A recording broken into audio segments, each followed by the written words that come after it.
Вы помните самый жаркий день в своей жизни? Каждый прожил его по-своему. Кто-то прятался под кондиционером в собственном доме или офисе. Некоторые на отдыхе в тропиках ныряли в океан. Но в любом случае ощущение было одно. Все тело будто бы плавилось. Каждая клеточка организма от потери влаги казалась выжатой как лимон. Ну а если столбики термометров поднимутся на тысячи и миллионы градусов и выше? В космосе некоторые объекты разогреты именно до таких температур. Подобный зной трудно представить. Однако мы попробуем это сделать, совершив космическое путешествие в самые жаркие места Вселенной. Нам наверняка царит настоящий ад, но его пылающие недра скрывают фантастические секреты. Где среди пекла идет странный снег, а материя переходит в экзотическое состояние, приобретая невиданные свойства. Нам не понадобятся градусники, чтобы разыскать все эти горячие штучки. Любой прибор тут же разрушит жара. Однако астрономы особыми методами вычислили такие объекты. И теперь мы знаем, куда лететь. Берем радары и отправляемся в путь. Покинув Землю, мы полетим в тропики Солнечной системы. Эти места всем хорошо известны. Среди планет, конечно, горячее те две, что находятся у Солнца. Из них к звезде ближе Меркурий, и он, по идее, наиболее раскален.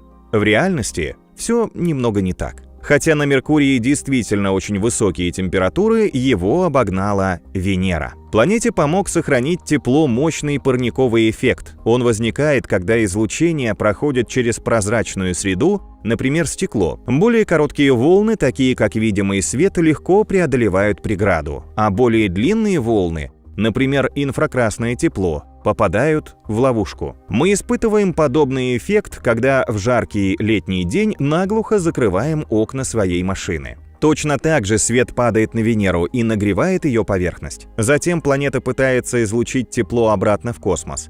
Однако оно не может пройти сквозь толстую атмосферу из углекислого газа. Независимо от времени суток, месяца или года, температура Венеры достигает в среднем колоссальных 467 градусов Цельсия. На ее поверхности, как в горниле кузницы, плавится любой металл – свинец, железо, висмут. И все же этот адский мир, как полагают астрономы, когда-то был очень похож на Землю. В нем даже плескались реки и озера. Куда же они делись? Миллиарды лет назад вся вода с поверхности Венеры испарилась в атмосферу, а пар также является мощным парниковым агентом. В конечном итоге планета стала настолько горячей, что даже углерод из ее камней и пыли испарился в атмосферу. Там он смешался с кислородом и создал еще больше углекислого газа. Мы, конечно, в нашем путешествии не сможем опуститься на ее раскаленную поверхность. На планету не раз отправляли зонды, однако только один продержался в ее аду около 2 часов. Нам придется наблюдать за всем из густых облаков, где вполне приемлемая температура. Итак, что мы увидим? Всего лишь безжизненный ландшафт, который оживляют только кратеры, горы и вулканы. Но если повезет, то станем свидетелями фантастического явления – снегопада среди настоящего пекла. И это не будет обманом зрения. На Венеру действительно иногда падают крупные снежинки, правда, свинцовые. Благодаря радару американского зонда «Магеллан» в начале 90-х астрономы обнаружили на вершинах венерианских гор некое покрытие, обладающее высокой отражающей способностью в радиодиапазоне. Поначалу предполагалось, что это последствия эрозии или отложения железосодержащих материалов.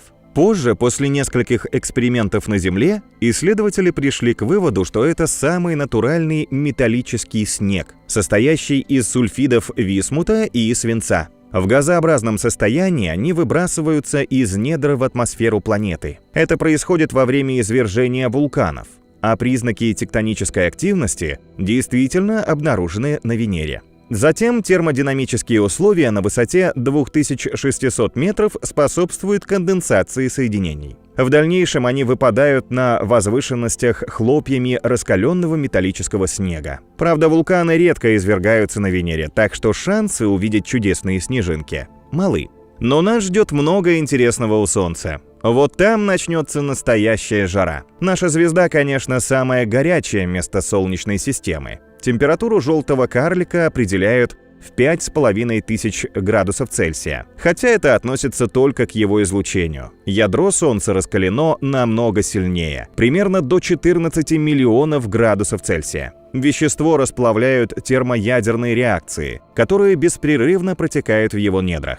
Температура светила снижается от ядра к фотосфере, а затем увеличивается по направлению к короне и достигает 1-2 миллионов градусов Цельсия.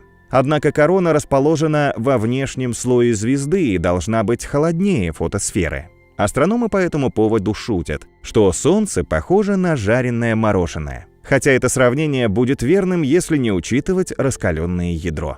Ученые пока точно не знают, почему так происходит. Их основная гипотеза заключается в том, что энергия проходит через магнитное поле Солнца в атмосферу. Там ее выбрасывает в корону в виде тепла. Возможно, вскоре мы узнаем обо всем точнее. В этом поможет солнечный зонд НАСА Паркер, который проходит через корону с целью ее изучения. Его инструмент WISPR предназначен для формирования изображения в видимом свете. Он работает в стиле коронографа, что позволяет обнаружить слабо заметные детали в солнечных атмосфере и ветре. Заодно космический аппарат поможет больше узнать о таинственных микровспышках, которые пронизывают наше Солнце.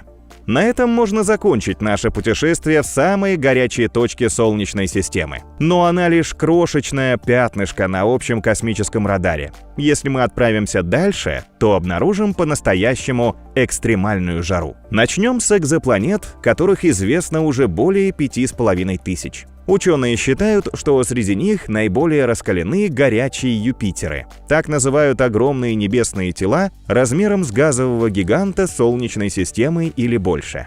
Их астрономы обнаружили уже около 400. Все планеты вращаются буквально в обнимку со своими звездами и просто светятся от огня своих светил. Для ученых эти миры представляют сложную головоломку, потому что вблизи от звезд таких крупных планет быть не должно. Считается, что при формировании звездной системы возле светил недостаточно материала для образования больших небесных тел, но они существуют, и астрофизики выдвигают несколько версий их возникновения. Возможно, горячие Юпитеры изначально были совсем небольшими. Однако подогрев близкой звезды вызвал сильное термоядерное расширение небесных тел и снижение их плотности до экстремально низких значений. Они стали огромными и рыхлыми, похожими на сахарную вату, а некоторые из них вообще больше напоминают газовые облака, чем планеты. По другой версии, горячие Юпитеры когда-то были скалистыми или ледяными. В ходе эволюции они поживились газами у своих звезд, находящихся в стадии формирования.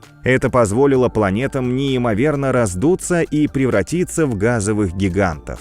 От прошлой жизни у них остались лишь небольшие каменные или металлические ядра. Еще одна гипотеза предполагает, что все горячие Юпитеры сформировались во внешней части своей звездной системы, а потом мигрировали к ее центру.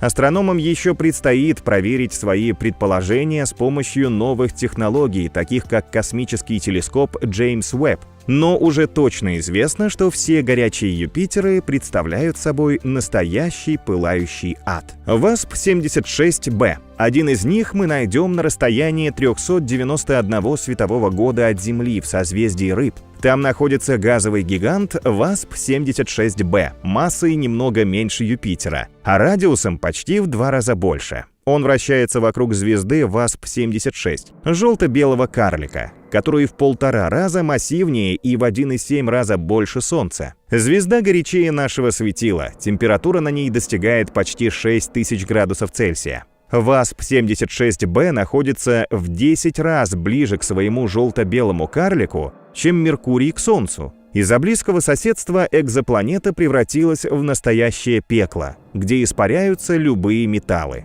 И все же WASP-76b способна кое-чем порадовать космических путешественников. Ее полный оборот по орбите длится всего 1,8 земных дня, и буквально через сутки на планете будет наступать праздник – Новый год.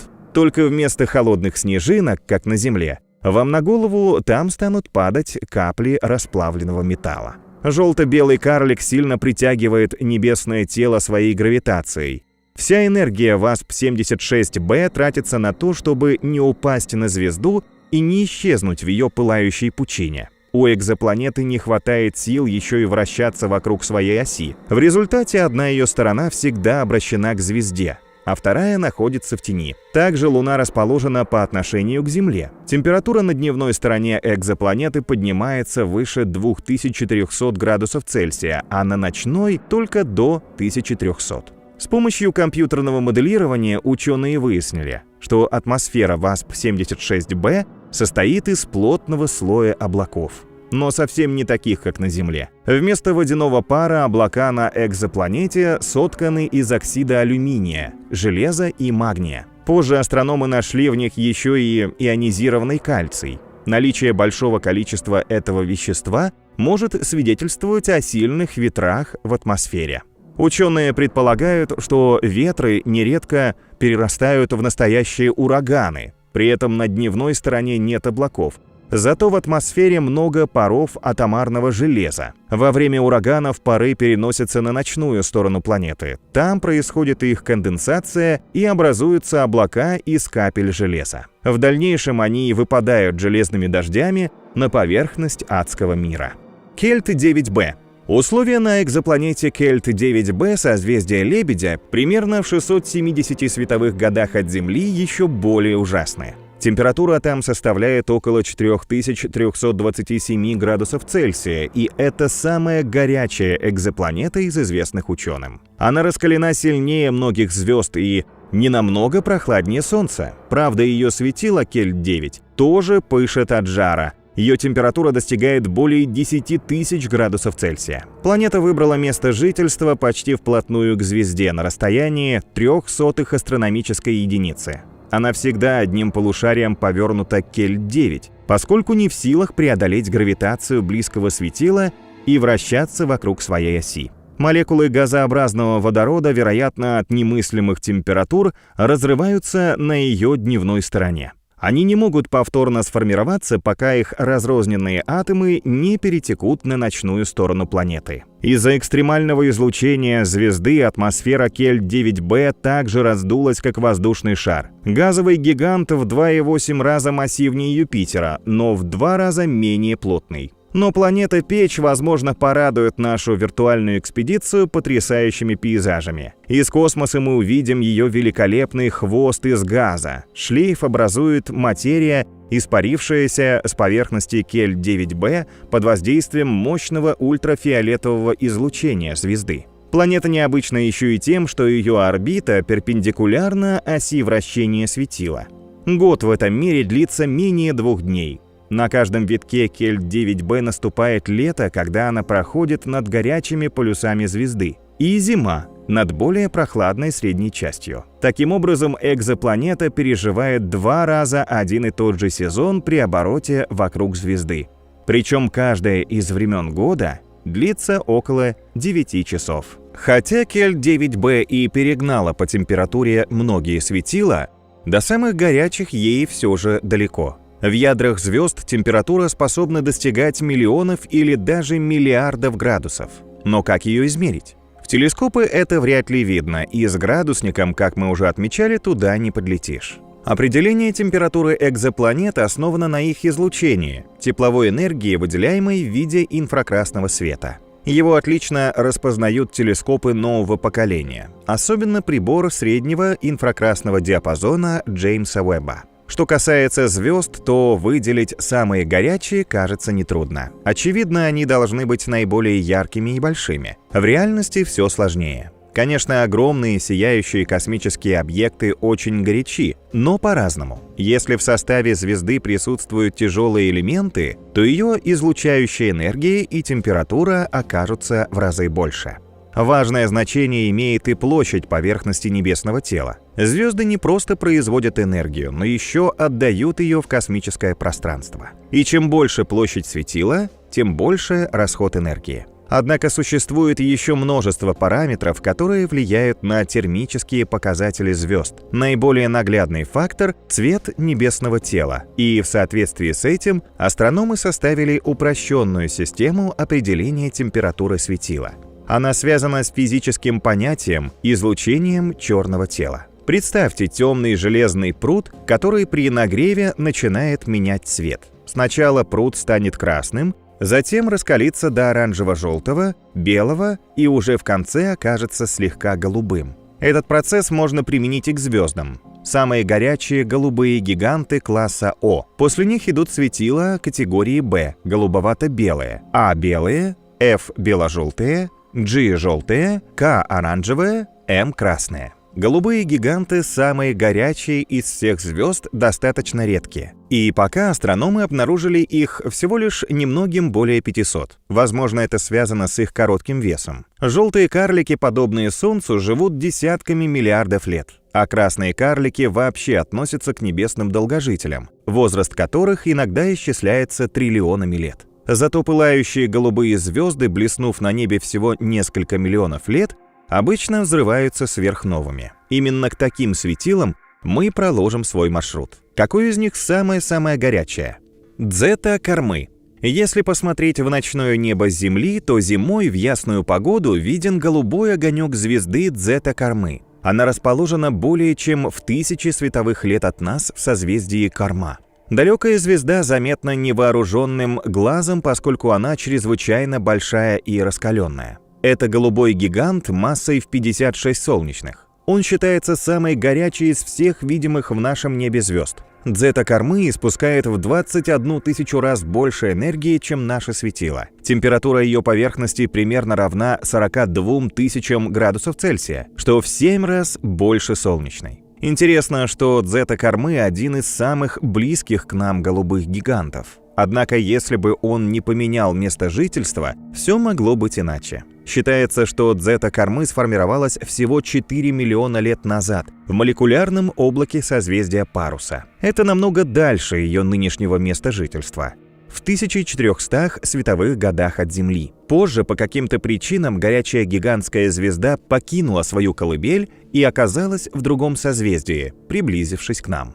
Но Дзета-Кормы показалась бы просто тусклым небесным огоньком рядом с WR-102 из созвездия Стрельца. Она считается самым горячим из известных науке светил. WR-102 относится к классу звезд Вольфа-Райя, которые славятся своим изумительно ярким сиянием. Подобные голубоватые светила крайне редкие, а WR-102 относится к еще более уникальному спектральному подклассу WO2. Так называют богатые кислородом звезды Вольфа-Райя. Всего их известно 4 в Млечном Пути и 5 в других галактиках. Они самые массивные и горячие во всем мироздании. Так, температура WR-102 почти 210 тысяч градусов Цельсия, а светимость атмосферы приравнивается к 282 тысячам солнечных. Остальные характеристики звезды достаточно скромны. Это маленькое и плотное небесное тело радиусом 58, а массой 16,7 солнечной. У звезд Вольфа-Райя, конечно, яркая жизнь, но долгой и счастливой ее не назовешь. Они светят в небе всего лишь несколько миллионов лет. Постоянные звездные ветры со страшной силой сдувают материю с этих звезд, укорачивая их век. WR-102, как считают астрономы, тоже заканчивает свой небесный путь. Предполагается, что в ближайшие 1500 лет она станет сверхновой. А вот нейтронные звезды, которые уже пережили такой катаклизм, горячее WR-102. Эти крошечные светила обычно радиусом не превышают 10-20 километров, однако нейтронные звезды очень тяжелые и массой сравнимы с Солнцем. Они состоят по большей части из нейтронной сердцевины. Снаружи находится сравнительно тонкая кора, в основном из вещества в виде тяжелых атомных ядер и электронов. За счет этого средняя плотность небесных тел в несколько раз превышает плотность атомного ядра. Несмотря на крошечный размер, космические путешественники легко найдут в небе нейтронную звезду. Подсказку дает невероятное сияние горячей малютки. После взрыва сверхновой нейтронные звезды обычно достигают невероятной температуры, примерно 100 миллиардов градусов Цельсия. Но это длится лишь несколько минут. Затем звезда остывает за счет образования в ее ядре нейтрино, которые выносят энергию в космос. Позже процесс останавливается, и нейтронные звезды, которые очень быстро вращаются, остаются самыми горячими среди всех светил. Звезды вообще так ярко сияют в небе, что кажется, во Вселенной нет ничего горячее них. Однако рентгеновские телескопы на борту японского космического корабля «Сузаку» обнаружили в созвездии Девы скопление галактик, раскаленное как печь. Эта структура находится на расстоянии 63 миллионов световых лет от нас. Она занимает площадь радиусом в 7 миллионов 500 тысяч световых лет и включает в себя не менее 1300 галактик. Облака газа этого скопления буквально пылают от ошеломляющих температур в 30 миллионов градусов Цельсия. Пока ученые не знают, какие процессы происходят в этом пекле. Впрочем, уже есть версия, что так разогрело скопление галактик. Предполагается, что на это повлияло два фактора. Изображение японского телескопа, а также фотографии рентгеновской обсерватории НАСА Чандра показали, что они наполнены рекордным количеством газа. Астрофизики Токийского университета утверждают, что газ раскалили многочисленные столкновения галактик, которыми богато скопление. В его центре находятся очень массивные эллиптические гигантские галактики. Они, по мнению ученых, приобрели большую массу и размер, слившись после столкновений с более мелкими соседками. Многие из них обладают горячими активными ядрами. Также температуру скоплению могли добавить его звезды. Исследователи считают, что межгалактический газ внутри структуры беден тяжелыми химическими элементами по сравнению с межзвездным газом внутри Млечного Пути. В то же время в рентгеновском спектре Девы зарегистрированы линии многократно ионизованных атомов железа. Значит, скорее всего, часть газа прошла ядерную переработку в звездах, а потом была выброшена из галактик, наполнив скопление невероятно горючим веществом. Хотя это еще не самое горячее место во Вселенной. В его поисках нам придется вернуться обратно на свою планету. Но как наш мир может перебить предыдущий рекорд? Жарче всего на Земле в иранской пустыне Дештелут. Там не спасет ни мороженое, ни самый мощный вентилятор или кондиционер. В 2021 году в пустыне зафиксирована рекордная температура в 88 градусов Цельсия. Это смертельный показатель, ни одно живое существо такого не выдержит. Однако недавно в нашем мире появилось нечто намного порядков горячее. Безумные температуры создала не природа, а ученые во время экспериментов на Большом адронном коллайдере. Исследователи разогнали тяжелые ионы свинца до 99% скорости света и столкнули их друг с другом. При столкновении таких частиц на огромных скоростях образуется вещество с высочайшей температурой. Правда, пока количество разогретого до небывалых термических показателей вещества было совсем мизерным, меньше атома. Однако его термические показатели впечатляют. 5,5 триллионов градусов Цельсия.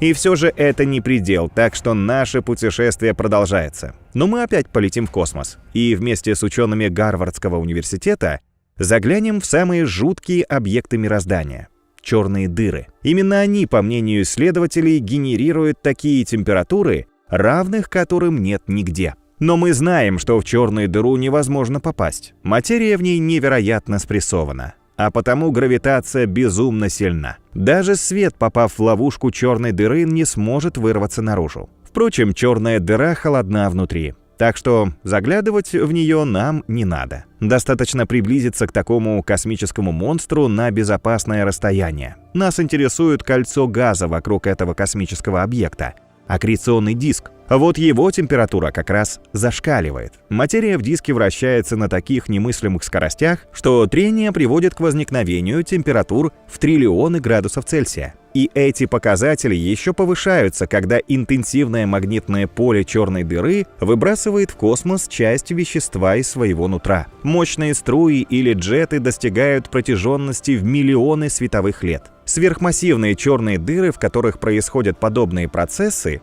находится в центре большинства галактик. В сердцевине Млечного Пути тоже прячется свой монстр. Эта сверхмассивная черная дыра массой в миллионы раз превышает Солнце. Однако во Вселенной существуют гиганты намного мощнее, которые способны создавать наиболее экстремальные температуры. Квазар 3С-273. На данный момент самым горячим считается квазар 3С-273. Ярко сияющая область вокруг сверхмассивной черной дыры. Он находится примерно в 2,4 миллиарда световых лет от Земли. 3C-273 светимостью приблизительно в 100 раз превышает нашу галактику Млечный Путь. Масса гиганта оценивается в 886 миллионов солнечных. В обсерватории Гринбек в Западной Вирджинии вычислили температуру ядра квазара. Она достигает невиданных показателей – около 10 триллионов градусов Цельсия.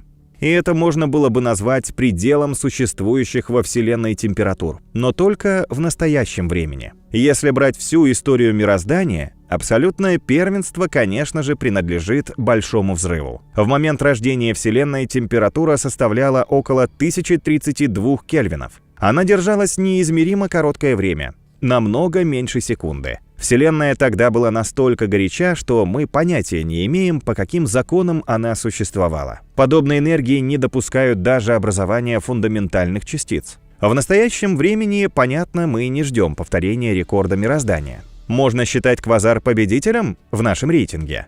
Не будем спешить. Большой взрыв наводит на одну мысль. Почему бы нам не обратить внимание на другие, менее масштабные катастрофы? Конечно, в отличие от стабильных небесных объектов, они способны поднять температуру на непродолжительное время. Но раз подобный эффект существует, мы его учтем. Одним из самых грандиозных событий считается рождение сверхновых. Звезды производят свою энергию путем синтеза водорода в гелий глубоко внутри своих ядер. Когда гелия накапливается много, выход энергии звезды значительно увеличивается. Тогда светила превращаются в красных гигантов или сверхгигантов, таких как знаменитая Бетельгейзе из созвездия Ориона. Их ядра производят более тяжелые элементы, чтобы уравновесить постоянное гравитационное давление. Но как только начинает вырабатываться железо, дни звезды сочтены. Образование элементов тяжелее железа потребляет, а не производит энергию. В конечном итоге ядро больше не может выдерживать огромный вес звезды и разрушается, вызывая взрыв. Всплеск света и энергии во время катастрофы может достигнуть мощности излучения 10 миллиардов обычных звезд.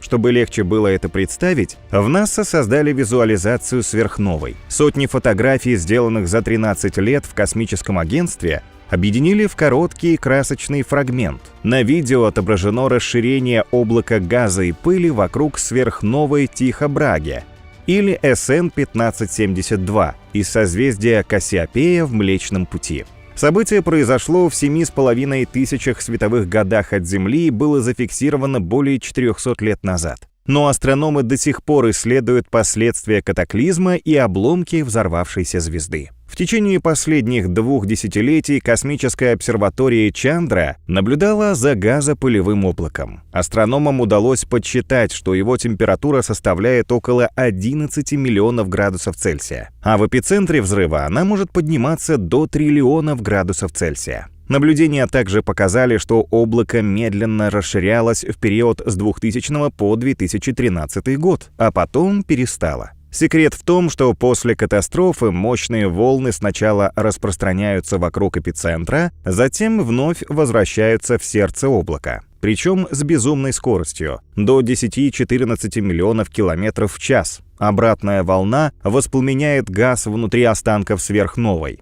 Именно это свечение запечатлел телескоп. Красным цветом на анимации показан кремний, удаляющийся от Земли, синим – движущийся обратно. Желтым, зеленым, сине-зеленым, оранжевым и фиолетовым окрашены различные энергии и другие элементы. А в мае 2023 года сверхновой взорвалась звезда, которая во много раз больше и массивнее нашего светила. Оказавшись на месте Солнца, она вышла бы аж за пределы орбиты Марса. Звезда расположена в галактике Вертушка, или М101. Даже в телескоп средних размеров можно рассмотреть ее спиральную структуру. Астрономы шутят, что, глядя на вертушку, мы словно смотримся в зеркало. Она, как 2 капли воды, похожа на Млечный Путь. Нашу галактику во время путешествия к М101 мы увидим в аналогичном ракурсе, практически плашмя. Это потому, что вертушка расположена в направлении близкого к Земле галактического полюса Млечного Пути.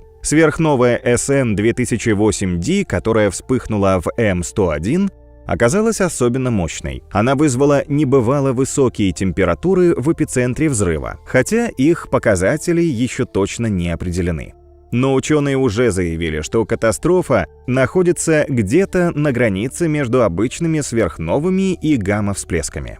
Всплески самого мощного в электромагнитном спектре гамма-излучения способны вызвать столкновение двух звезд или поглощение белым карликом крупного близкого спутника. Одиночные звезды, только очень большие и массивные, тоже взрываются сверхновыми. В этой роли еще могут выступить наиболее тяжелые из белых карликов, а также звезды Вольфа-Рая. Недавно астрономы добавили в список гигантские массивные голубые звезды. Теперь они изучают температурные показатели потоков гамма-излучения. И пока наш топ самых горячих мест во Вселенной все же возглавляет квазар 3С-273. Тем более, что в 2023 году наблюдения телескопа «Радиоастрон» повысили его шансы. Исследования показали, что квазар имеет температуру от 30 до 40 триллионов градусов, и это за гранью современного понимания возможностей небесных тел.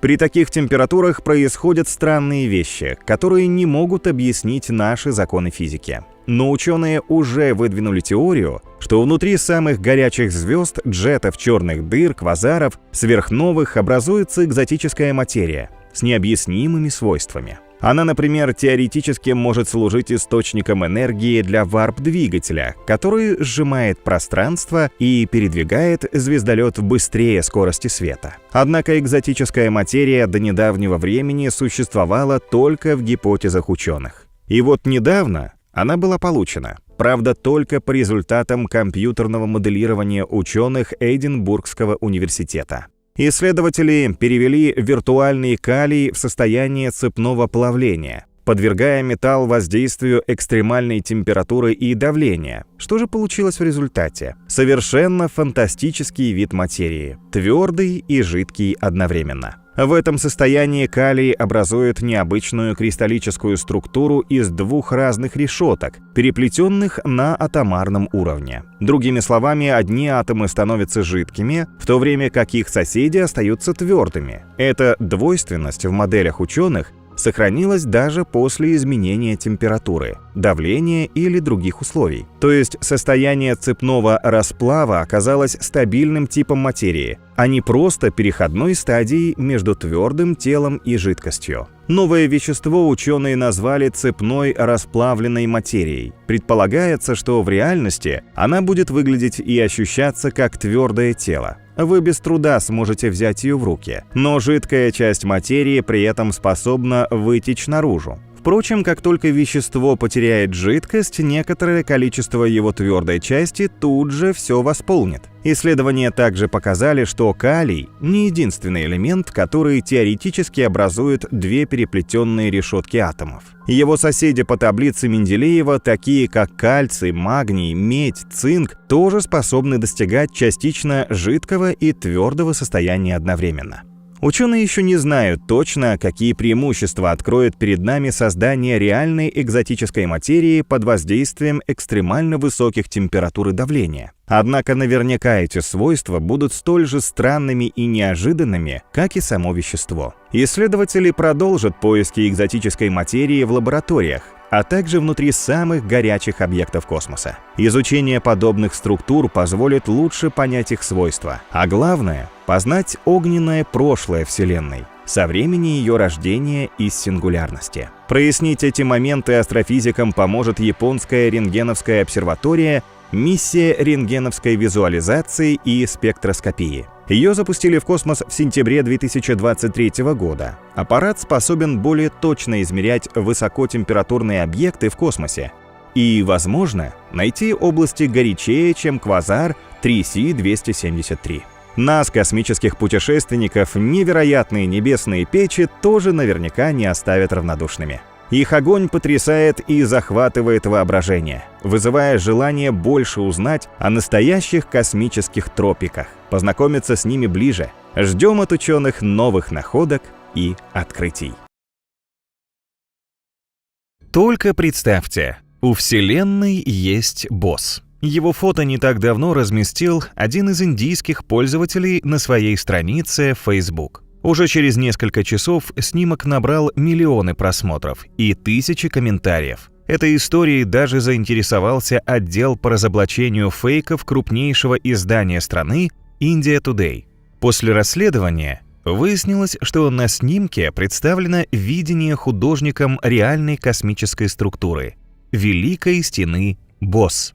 Гравитация сложила самую большую небесную стену из 4 сверхскоплений, в которые входит 830 галактик. Вся конструкция скреплена массивными нитями горячего газа. Босс тянется в пространстве на 1 миллион световых лет. Он в 10 тысяч раз больше Млечного Пути, хотя это далеко не самое гигантское сооружение природы во Вселенной. В каждой категории небесных тел есть свои чемпионы, размеры которых выходят за рамки возможного. Планеты величиной со звезды, стена, которая перегородила практически всю Вселенную, темные небесные пустыни, где можно заблудиться как в лабиринте. Давайте отправимся в космическое путешествие к этим исполинам и узнаем их очень большие тайны. Насчет планет Солнечной системы все ясно. Мы полетим к Юпитеру. Еще с древности известно, что по сравнению с соседями он чудовищно велик. Газовый гигант в 2,47 раза превышает общую массу всех планет Солнечной системы вместе взятых и в 318 раз Землю. По диаметру Юпитер вообще в 1000 раз больше нашей планеты. Если сравнить его с пассажирским воздушным шаром, то Земля будет подобна мячу для гольфа. Своим грандиозным масштабом газовый гигант не только восхищает. Без этой огромной планеты нам просто не обойтись. Астрономы сравнивают Юпитер с суперпылесосом Солнечной системы. Он без устали очищает пространство, притягивая множество крупных астероидов и комет. Правда, в компании с Венерой время от времени гигант пытается подпортить земной климат. Каждые 405 тысяч лет гравитационные колебания между Землей, Венерой и Юпитером приносят нам аномально холодные зимы и жаркое лето. Словом, гигант не прочь порулить населением Солнечной системы, и нам важно знать о сюрпризах, которые он может преподнести. Многие из его секретов открыл космический аппарат Юнона. Корабль сделал множество снимков газового гиганта и собрал ценные данные, благодаря которым ученые составили трехмерную модель Юпитера. Оказалось, что гигант подпитывается атмосферными струями, расположенными на невероятной глубине в 3000 километров. Благодаря этому температура верхних слоев атмосферы Юпитера близка к земной, хотя он в 5 раз дальше от Солнца, чем наша планета. Сейчас ученые исследуют механизм этого подогрева. А нам пора отправляться дальше, к нашим планетам, рядом с которыми Юпитер покажется просто карликом. Эти небесные тела расположены невероятно далеко, потому их очень трудно изучить. Иногда ученым бывает даже сложно определить, какого рода объект телескоп засек в далеком космосе. Подобная история произошла с GQ Волка B. Астрономы открыли его в 2005 году на расстоянии 500 световых лет от Земли, возле огромной молодой звезды. Ученые сразу не поняли, что перед ними, но потом квалифицировали объект как коричневого карлика. Так называют очень маленькие звезды, которым не хватило сил запустить термоядерную реакцию и засиять в небе ярким светом. Но дальнейшие исследования показали, что GQ Волка B представляет собой гигантскую планету, которая размером в 3,5 раза превышает диаметр Юпитера. Это делает ее самой большой экзопланетой, известной на сегодняшний день. Масса небесного тела в 20 раз больше, чем у Юпитера, а диаметр в 2,5 раза превышает расстояние от Солнца до Плутона.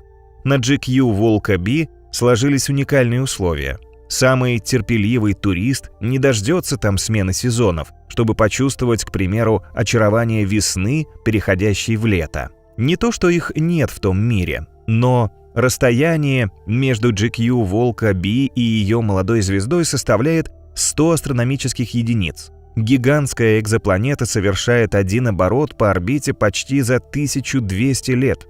Впрочем, не исключено, что в нашем космическом путешествии экзопланеты на этом месте мы и не обнаружим.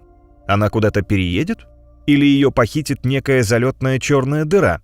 Никакого экстрима в ее жизни не произойдет. Просто сейчас у ученых появились новые подозрения, что GQ Волка B все же коричневый карлик. А вот как насчет еще одного газового супергиганта HD 100-546b? В 2014 году астрономы открыли экзопланету всего в 358 световых годах от Земли, в созвездии Мухи. Она вращается вокруг быстрой бело-голубой звезды на расстоянии 53 астрономических единиц и совершает оборот по орбите почти за 250 земных лет. Радиус этого гиганта почти в 7 раз больше, чем у Юпитера. Эксперты подсчитали, что самый быстрый в истории человечества корабль Аполлон-10 смог бы облететь экзопланету аж за 3,25 суток. А вот чтобы обернуться вокруг Земли, хватило бы и часа. Ученые сомневаются, что масса у гиганта тоже колоссальная, однако ее трудно точно подсчитать. Некоторые ученые оценивают ее в интервале от 17,5 до 30 масс Юпитера. Хотя в НАСА не исключают, что экзопланета может быть и в 752 раза массивнее нашего газового гиганта. В этом случае HD 100-546b скорее нужно считать коричневым карликом, чем планетой. И все же в НАСА пока не рассматривают такой вариант, причисляя HD 100-546b к экзопланетам. Дело в том, что система HD 100-546 очень молодая. Ее родительской звезде не более 10 миллионов лет. Это бело-голубое светило все еще сохраняет протопланетный диск, и вполне вероятно, что HD 100-546b не взрослое небесное тело, а протопланета, крупный зародыш в протопланетном диске. Он еще сожмется, значительно уменьшится в размерах, но пока полностью не исключено, что это тоже коричневый карлик. Тогда HD 100-546b, одна из самых больших экзопланет, перейдет в категорию наиболее маленьких звезд. В симуляциях ученых они выглядят просто наноточками в окружении огромных шаров гигантских светил, равных которым нет во Вселенной. Солнце тоже кажется крошечной желтой кляксой рядом с ними. Даже его тип «желтый карлик» как бы указывает на нечто очень небольшое по сравнению со средними звездами. Между лидерами и нашим светилом колоссальная разница. Именно звезды из верхних 0,03% являются абсолютными монстрами. UY-щита, которая находится на расстоянии почти 6000 световых лет в созвездии Щит, долгое время считалась самой большой из них. Ее масса достигает от 7 до 10 солнечных, что считается близким к верхнему пределу. Но еще больше впечатляет размер звезды. Если бы она заменила Солнце, то вышла бы на орбиту Юпитера. UY-щита можно заполнить 5 миллиардами Солнц, 7 триллионами Юпитеров или 7 квадриллионами Земель. Звезда относится к красным сверхгигантам, которые находятся на заключительном этапе своей жизни. Они уже сжигают водород не в своих ядрах, а в оболочке. Это приводит к тому, что внешние слои звезд расширяются, и они превращаются в сверхгигантов. Солнце однажды перейдет в эту фазу, однако из нее получится относительно небольшой красный гигант, намного меньше UY-щита. Огромный размер этой звезды делает ее более чем в 300 тысяч раз ярче Солнца, но она не особенно видна в нашем ночном небе. Для этого необходим большой бинокль или маленький телескоп. Сила света UY-щита меняется, поскольку это пульсирующая переменная звезда. Она то сияет по полной, то прикручивает свой фитиль с интервалом в 2 года.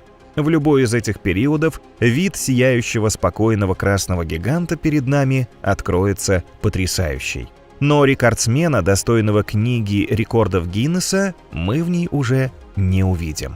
Недавно UY-щита заменила на пьедестале рекордсмена другая звезда – Стивенсон 2-18, которая находится в 19 тысячах световых лет от Земли. На сегодняшний день астрономы называют ее самой крупной в наблюдаемой Вселенной. Это настоящий колосс с радиусом в 2150 солнечных. Если бы звезда заменила Солнце, то вышла бы на орбиту Сатурна. Ученые подсчитали, что облететь Стивенсон 2.18 удастся почти за 9 часов, тогда как на путешествие вокруг Солнца с той же скоростью уйдет всего 14,5 секунд. Далекий гигант сияет в небе как 437 тысяч солнц одновременно, причем необычным светом. Стивенсон 2.18 относится к типу красных сверхгигантов, как UY-щита, но выделяется среди звезд этой группы очень насыщенным кровавым цветом. Возможно, такая особенность связана с резкой потерей звездой массы из-за какого-то безумного порыва звездного ветра. Светило и сейчас, похоже, находится на очень жестокой диете и быстро сбрасывает массу. Однако яркую и неспокойную звезду нельзя назвать горячей штучкой. Это относительно прохладный мир, который разогрет всего до 3200 кельвинов. Для сравнения, температура Солнца составляет 5772 кельвина. На этом можно было бы закончить наше путешествие в мир самых больших звезд во Вселенной. Но согласитесь, звание чемпиона там можно отдать и наиболее массивному светилу.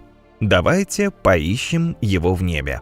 Для этого на край Вселенной лететь не придется. Самой массивной из известных звезд астрономы называют R136A1, которая находится по соседству в Большом Магеллановом облаке, галактике-спутнике Млечного Пути. Масса гигантской звезды по разным оценкам составляет от 150 до 200 солнечных. R136A1 пока не получила звучного имени, а между тем она по-настоящему ослепительна и сияет в 8,7 миллиона раз ярче Солнца. Это неудивительно, ведь светило относится к типу звезд Вольфа-Райе, которые славятся своим изумительно красивым и сильным светом. Подобные голубоватые звезды крайне редки, в Млечном Пути их зафиксировано всего около 500. Они самые массивные, горячие и яркие по сравнению с другими классами звезд. Наше Солнце, желтый карлик, рядом с подобными монстрами смотрелось бы очень скромно. Впрочем, завидовать голубым гигантам вряд ли стоит. У звезд Вольфа-Райе, конечно, яркая жизнь, но долгой и счастливой ее не назовешь. Они светят в небе всего лишь несколько миллионов лет. Постоянные звездные ветры со страшной силой сдувают материю с этих солнц, укорачивая их век. Их место жительства тоже нельзя считать тихой гаванью. Светила предпочитают молодые звездные скопления, расположенные в больших газопылевых туманностях. Одно из таких скоплений, R136, образовалось в туманности NGC 2070 или Тарантул. Там в компании сотни горячих голубых сверхгигантов нашла пристанище и R136A1. Она комфортно себя чувствует в плотной пелене пыли и газа региона. R136A1, как и другим звездам Вольфа-Райе, необходима область, богатая материей, иначе она не смогла бы набрать колоссальную массу. Однако ученые сомневаются, что в туманности Тарантул для ее формирования было достаточно вещества. Тогда как звезде удалось стать столь огромной и яркой? Исследователи из Института астрономии имени Аргеландера в Германии выяснили это, смоделировав ситуацию. R136A1 стала гигантом благодаря жестокому каннибализму. Своей гравитацией она безжалостно разорвала на куски и поглотила нескольких более мелких звезд. В окрестностях скопления R136A1, можно сказать, отхватила себе огромный кусок. Даже ее обитаемая зона, по расчетам ученых, находится на расстоянии 2950 астрономических единиц от мощного светила. Только с течением времени зона влияния гиганта не растет, а скорее уменьшается. R136A1 катастрофически теряет массу, хотя светилу предположительно всего 1,5 миллиона лет. Его путь по небосводу продлится недолго, до 2,5–3 миллиона лет. Потом небо озарится огнем сверхновой, и, возможно, земные телескопы уловят это финальное шоу яркой звезды. Мы пока не будем покидать туманность Тарантул, которую озаряет прекрасная R136A1. Облако, в котором находится эта звезда, тоже в своем роде чемпион. Но пока отметим, что туманностями называют участки межзвездной среды, которые видны в небе как обособленные структуры. Большинство туманностей огромны, их размер достигает нескольких световых лет, но они имеют очень низкую плотность. Например, вес Земли составляет 5,976 секстиллионов тонн или 5976 с 18 нулями. А космическое облако размером Землю весило бы всего пару килограммов. У туманностей нет никаких четких границ, потому ученые все еще определяют их особенности и параметры. Иногда они пересматривают характеристики космических облаков. Тем не менее, пока астрономы сходятся во мнении, какое из них наиболее велико. Это известный нам Тарантул, который занимает в небе гигантскую область размером в 1800 световых лет. Масса гиганта, несмотря на растяженность в нем материи в 500 000 раз, превышает солнечную. Он относится к эмиссионным туманностям, которые, в отличие от планетарных, почти полностью состоят из газа и светятся благодаря его ионизации. Этот процесс происходит за счет высокоэнергетических фотонов, излучаемых ближайшей горячей звездой. Такие облака хорошо выделяются в космической темноте из-за своего флуоресцентного излучения в видимом свете. Но какая связь между обворожительной туманностью и зловещим пауком? Объект получил свое название не из-за каких-то смертельных качеств. Просто самые яркие скопления местных звезд в нем образуют узор, похожий на ноги паука. И они ошеломляюще огромны. Небесный Тарантул уникален не только своей величиной. Это настоящая солнечная колыбель, которая скрывает среди своего газа и пыли наиболее крупный звездный питомник из известных. Считается, что в нем находится до 800 тысяч светил, и кроме звезды R136A1, с которой мы уже познакомились, многие из них тоже супергиганты. Это удивительный, почти сюрреалистический мир. Исполинские звезды своим мощным излучением выдувают из межзвездного газа и пыли огромные призрачные пузыри. А сверхновые, которых много в том регионе космоса, подсвечивают пузыри ярким рентгеновским излучением. В центре Тарантула на стыке 3 таких пузырей находится небольшое звездное скопление R136. Оно состоит в основном из юных бледно-голубых светил возрастом приблизительно в 2 миллиона лет. В их сердце зияет огромная дыра, которая образовалась из-за бурного излучения этой компании массивных молодых звезд. Только самые плотные области туманности в силах устоять перед мощным звездным ветром богатых энергией Солнц. От его порывов образуются удивительные столбы, которые, кажется, направлены обратно в сторону скопления. Эти невероятные небесные колонны тоже содержат формирующиеся протозвезды. Когда-то они выйдут из своих пылевых коконов и еще сильнее подсветят туманность. Это уже делают относительно юные шаровые звездные скопления, а также группировки молодых солнц. Они расположены в основном по краям облака, и их число, как утверждают астрономы, будет стремительно расти. В 2022 году космический телескоп Джеймс Уэбб заметил в глубинах Тарантула тысячи новорожденных и формирующихся звезд.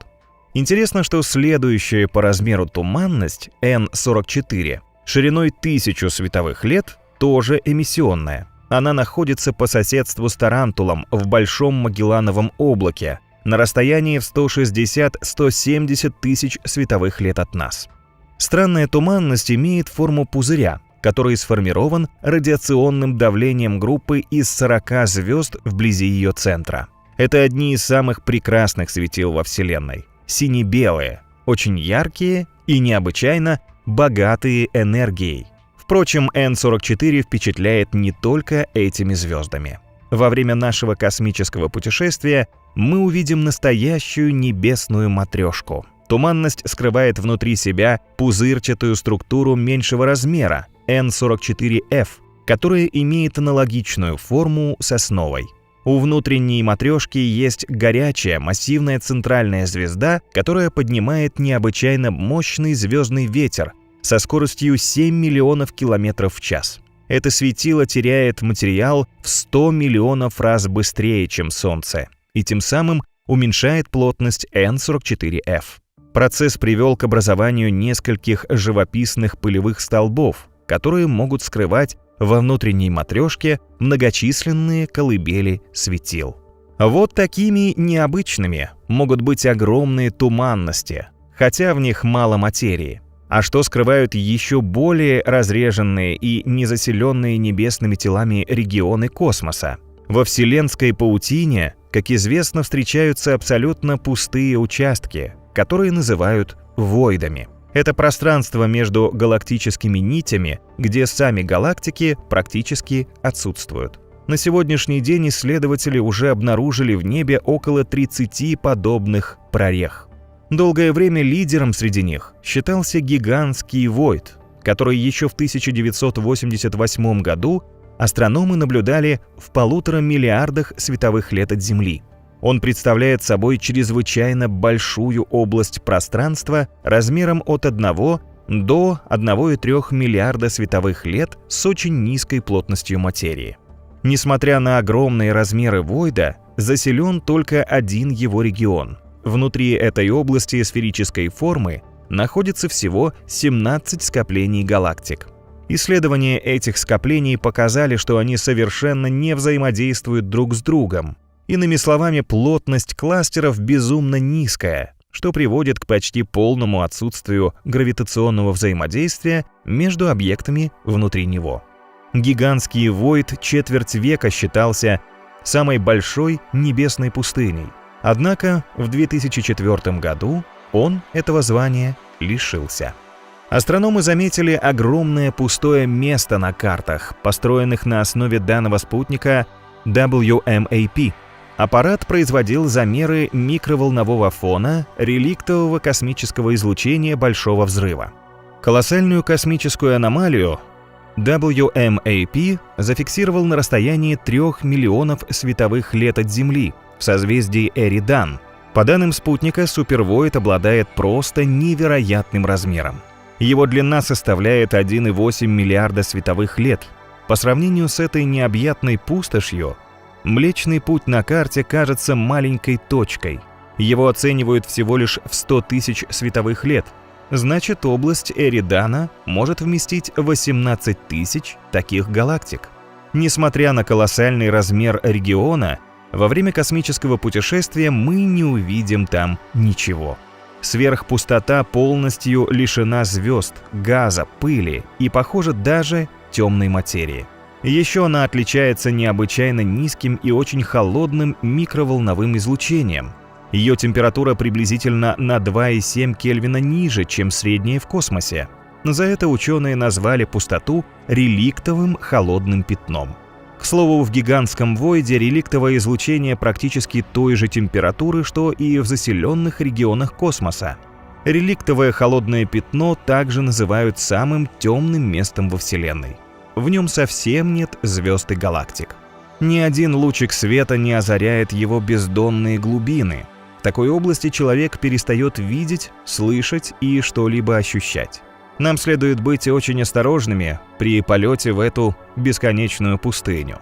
Ученые считают, что сверхпустота станет настоящей ловушкой для путешественников во Вселенной. Найти выход из бесконечного ничего они не смогут. Но действительно ли в огромной космической пустоши совсем никого нет, пока в этом регионе действительно не обнаружено каких-то космических объектов? Хотя последнее время ученые высказали гипотезу, что войды могут быть под завязку набиты темной материей. Просто современные приборы пока не могут ее идентифицировать. Другие исследователи утверждают, что в супервойде есть темная материя, однако ее очень мало. По разным оценкам, этого вещества в сверхпустоте Эридана на 30-50% меньше, чем в других областях Вселенной. Но как бы то ни было, такое пустое место не может не угнетать. Так что скорее вернемся в мир, где есть потрясающие планеты, их спутники и яркие звезды. Они чаще всего живут в своих галактиках, где, как в огромном общежитии, бок о бок обитает множество небесных тел. Впрочем, бок о бок — это в космических масштабах. На самом деле всем хватает места, так как галактики очень большие, и звезды в них расположены не ближе 3 световых лет друг от друга. Но какую из этих обителей звезд, звездных скоплений и планет ученые считают самой просторной во Вселенной? IC-1101 обитает в созвездии Девы, на расстоянии миллиарда световых лет от Земли. Галактика имеет диаметр приблизительно в 6 миллионов световых лет. Она давно находится на пьедестале самой крупной галактики во Вселенной. Если сравнивать с Млечным Путем, то IC-1101 в 60 раз крупнее его и в 2000 раз массивнее. Будь она на месте Млечного Пути, то поглотила бы галактики Большое и Малое Магелланово облако, Андромеда и Треугольник. Как же IC-1101 удалось так вырасти? Все дело в том, что это безжалостный космический хищник. Он набирал вес и объем в результате множества столкновений с гораздо меньшими по величине объектами, такими как Андромеда или Млечный Путь. Каннибал и сейчас постоянно поглощает соседей, уступающих ему по размеру и массе. Перед безумным гравитационным притяжением исполина меньшим галактикам просто не устоять. Но у IC-1101 есть смягчающие обстоятельства. Она состоит в основном из старых звезд. Несмотря на свои внушительные размеры, галактика рождает светила значительно реже, чем Млечный Путь. Чтобы выжить, гигант вынужден пожирать другие галактики и подпитываться энергией их звезд. Однако небесному вампиру даже таким ужасным методом не удастся обрести вторую молодость. Ученые считают, что галактика постепенно умирает. Подобный вывод исследователи сделали по цвету, который она испускает. Голубую и белую краски галактики обретают за счет молодых звезд, а вот пожелтевшими, как увядшие листья, их делает излучение светил почтенного возраста. Оранжевые оттенки в небе приобретают звезды на стадии красных гигантов, жить которым осталось всего несколько миллионов лет. IC-1101 смотрится в небе подобно вороху осенней листвы. По форме она относится к эллиптическим галактикам, которые практически не имеют диска, хотя в нашем случае это не просто небесный эллипс. Галактика находится в скоплении A-Bell 2029b, где обитают тысячи ей подобных. И среди них есть настоящие гиганты. Однако именно IC-1101 испускает энергию, равную примерно триллиону Солнц, и излучает более четверти всего света в скоплении. Если бы мы жили на IC-1101, то по ночам видели бы великолепную картину. Сплошной ковер звезд, которых было бы в 1000 раз больше, чем в небе Земли. Причем их разноцветные огоньки сияли бы равномерно во всех направлениях. И все же ученые напоминают, что нет света без тьмы. IC-1101 с ее мириадами звезд, по их мнению, содержит огромное количество гипотетической темной материи. А еще в центре IC-1101 исследователи обнаружили мощный радиоисточник, огромную сверхмассивную черную дыру, которая испускает 2 струи в противоположных направлениях. По оценкам ученых, монстр имеет массу от 40 до 100 миллиардов солнечных. Он сформировался в результате слияния более мелких черных дыр, когда IC-1101 пожирала своих соседок. Каннибализм не помог IC-1101 также удержать звание самой большой галактики во Вселенной. Недавно с помощью нового европейского антенного массива LOFAR астрономы измерили излучение центральных сверхмассивных черных дыр огромных галактик.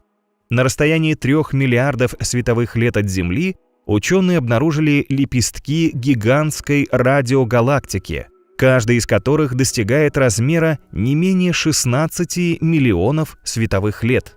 Этот великан, равного которому не знают астрономы, получил название Алкианей в честь гигантского бога греческой мифологии. Давайте кратко разберемся, что представляет собой радиогалактика и как она устроена. Этот тип объектов обладает намного мощным радиоизлучением по сравнению с другими. В центре каждого из них находится очень активная черная дыра, которая своей мощной гравитацией засасывает внутрь себя газ и пыль со всех окрестностей. Большая часть газа при этом перетекает на полюса черной дыры, а затем выстреливает в окружающее пространство. Образуются джеты, которые сталкиваются с межгалактическим газом и постепенно распыляются, формируя широкие лепестки. Эти структуры состоят из электрически заряженной плазмы и являются источником радиоизлучения. Вот такой яркий цветок с лепестками непостижимого размера увидели в небе астрономы. Дальнейшие исследования помогли идентифицировать его радиоизлучение с объектом, видимым в оптическом диапазоне. Он оказался эллиптической галактикой массой в 240 миллиардов солнечных. В центре Алкианея находится сверхмассивная черная дыра, которая в 400 миллионов раз тяжелее нашей звезды. А вот реальный размер галактики исследователи до сих пор точно не определили. Чаще всего называют цифру 16,3 миллиона световых лет. Считается, что на сегодняшний день это самая большая галактика во Вселенной. Но самое неприятное в том, что она, видимо, еще не сформировавшийся ребенок. Огромный Алкианей продолжает активно расти. Впрочем, даже во взрослом возрасте Алкианей по своей силе и массе вряд ли догонит самые большие сверхмассивные дыры во Вселенной. Представляете, насколько мощными могут быть такие монстры? Они до того компактны, что мы можем только математически описать их как сингулярность, одномерную точку бесконечной плотности. Пространство-время искривляется внутри них, превращаясь в замкнутую сферу. Даже свету не хватает скорости, чтобы вырваться наружу. Тогда как мы можем определить самую большую дыру? Когда мы подлетим к такому монстру, то увидим пылающее огнем кольцо, аккреционный диск. Однако размеры такого объекта определяются в соответствии с его горизонтом событий. Чем массивнее черная дыра, тем больше этот горизонт, который называют радиусом Шварцшильда. Если бы Солнце было черной дырой, его радиус Шварцшильда составлял бы всего 3 километра. Но у черных дыр все намного масштабнее, ведь они безумно прожорливы и невероятно уплотнены. Мы знаем, что они поглощают всю материю, до которой дотянутся своей гравитацией. Из-за быстрого вращения массивных дыр из них выносятся мощные потоки частиц. Они движутся со скоростью солнечного ветра, разогреваясь в 10 раз сильнее поверхности Солнца. От этого возникают космические вихри и цунами невероятной силы. Их смертельные потоки способны уничтожить даже самые большие звезды на своем пути. Еще бури выметают газ и пыль из галактик, которые перестают образовывать звезды и со временем потухают. Недавно один из монстров просто свел ученых с ума. Он сумел захватить в плен сразу 6 галактик. Трудно вообразить, какой нужно обладать мощью, чтобы такое провернуть. Ученые обнаружили этот чудовищный объект случайно, когда пытались выяснить причины аномально быстрого роста черных дыр в первые эпохи жизни Вселенной. Раньше считалось, что подобные гиганты формируются в результате многократных слияний черных дыр звездной массы. Однако за последние годы космические обсерватории открыли десятки огромных монстров в первых галактиках Вселенной. Они разрослись до безумных размеров меньше, чем за миллиард лет, что за счет слияний не успели бы сделать. Тогда ученые стали искать ответ в другом направлении. Они заметили, что древние исполины встречаются в центральных узлах так называемой космической паутины, где больше вещества. Это трехмерные сети из нитей видимой и темной материи. Структуры возникли в первые мгновения существования Вселенной в процессе моментального распространения вещества после Большого взрыва. Астрофизики из США получили первое подтверждение этой теории, изучая с помощью оптического телескопа VLT самые далекие и яркие квазары. Их внимание привлек квазар SDSS J1030 плюс 0524, расположенный в созвездии Льва. Свет от него шел до Млечного Пути 12,8 миллиарда лет.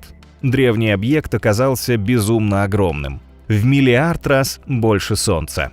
Астрономы также нашли намеки на то, что плотность материи вокруг этой дыры даже для подобного объекта необычно высока. Затем группа астрофизиков из университета Джонса Хопкинса в США обнаружила в том же регионе созвездия Льва необычно плотное скопление из 6 древних галактик. Зачем они сбились буквально в кучу, когда в небе хватает места? Причину удалось узнать с помощью 2 новых спектрографов, которые недавно подключили к телескопу VLT. Данные приборов показали, что тусовка галактик проходит относительно недалеко от черной дыры квазара на расстоянии 16 миллионов световых лет.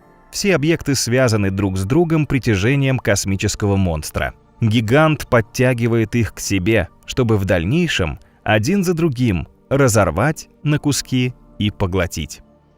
В созвездии Гончие Псы на расстоянии более 10 миллиардов световых лет от Земли расположен еще один, очень яркий квазар – Тон 618. Внутри него обнаружена черная дыра, которая считается самой большой во Вселенной. Этот монстр в несколько миллиардов раз по размеру и в 66 миллиардов раз по массе превосходит Солнце. Для сравнения, черная дыра Стрелец-А со звездочкой в центре Млечного Пути достигает массы всего в 4 миллиона солнечных. Тон 618 посылает в пространство просто безумное количество излучения различных типов. Вокруг черной дыры с немыслимой скоростью в 7000 км в секунду вращается аккреционный диск, состоящий из горячего газа. Он создает в своем регионе условия, похожие на мегасильную магнитную бурю с температурой 10 тысяч градусов Цельсия. Повсюду сверкают молнии и возникают ужасные ураганы. Ветры вокруг квазара дуют так быстро, что могли бы обогнуть Землю всего лишь за секунду. Аккреционный диск черной дыры пылает в 140 триллионов сильнее Солнца, освещая глубины Вселенной. Ученые считают квазар одним из самых ярких объектов в мироздании. Этот немыслимо мощный небесный прожектор полностью затмевает галактику, в которой он расположен. А представьте, что может сотворить в своем регионе целая команда квазаров, равная по численности почти 7 футбольным. Каждый из этих сверхярких космических объектов, которые питают гигантские черные дыры, генерирует океаны энергии. Трудно найти объект более мощный во всей Вселенной. Мы можем убедиться в этом опять же в созвездии Льва. Но нужно быть осторожными. Нас может просто ослепить сияние объекта Huge LQGB, самого большого скопления квазаров во Вселенной. В состав небесного супермонстра входят аж 73 квазара. Суммарная масса колоссальной структуры превышает солнечную в 6,1 квинтиллиона раз. Исполинская компания квазаров добавила головной боли астрофизикам. Космологический принцип гласит, что в достаточно большом масштабе Вселенная однородна. Согласно этому принципу, законы не позволяют существовать объектам размером более 1,2 миллиарда световых лет. А квазары занимают территорию порядка 4 миллиардов световых лет. Таким образом, они не вписываются в теорию космической однородности. Но ученые считают, что эта структура, несмотря ни на что, существует. Какое-то время она даже считалась самым большим гравитационно связанным объектом в наблюдаемой Вселенной. Теперь же ее рекорд побит. В космосе выявлены намного более гигантские образования. Одно из них — Великий Аттрактор, открыт еще в 1970 году. В те времена у астрономов не было возможности заглянуть за пределы Млечного Пути в ту область, где он находится, и больше обо всем узнать. Мы находимся в спиральном рукаве своей галактики, который блокирует нам большую часть видимого света извне. Это называется зоной избегания. Она представляет собой плотные скопления газа и пыли, а также высокую концентрацию звезд, которые сильно искажают наблюдение. Однако в последнее время все изменилось к лучшему. Современные рентгеновские, инфракрасные и радиотелескопы позволяют пробиться сквозь большую часть зоны избегания. Оказалось, что наш Млечный Путь и соседняя Андромеда движутся к центру местной группы галактик, которая находится в сверхскоплении Дева. Все вместе они летят в сверхскопление Ланиакея, зоной притяжения в середине этого мегакластера, и выступает Великий Аттрактор. Подсчитано, что его диаметр составляет около 300 миллионов световых лет, а центр находится на расстоянии около 147 миллионов световых лет от Земли. Однако, как показали дальнейшие исследования, масса Великого Аттрактора недостаточно велика, чтобы притягивать все местные скопления галактик. Но что тогда влечет их к центру сверхскопления? Ученые начали искать структуру с более мощной гравитацией и вскоре добились успеха. Это грандиозное сверхскопление Шепли, которое состоит аж из 17 скоплений. Гигант находится на расстоянии около 650 миллионов световых лет от Земли.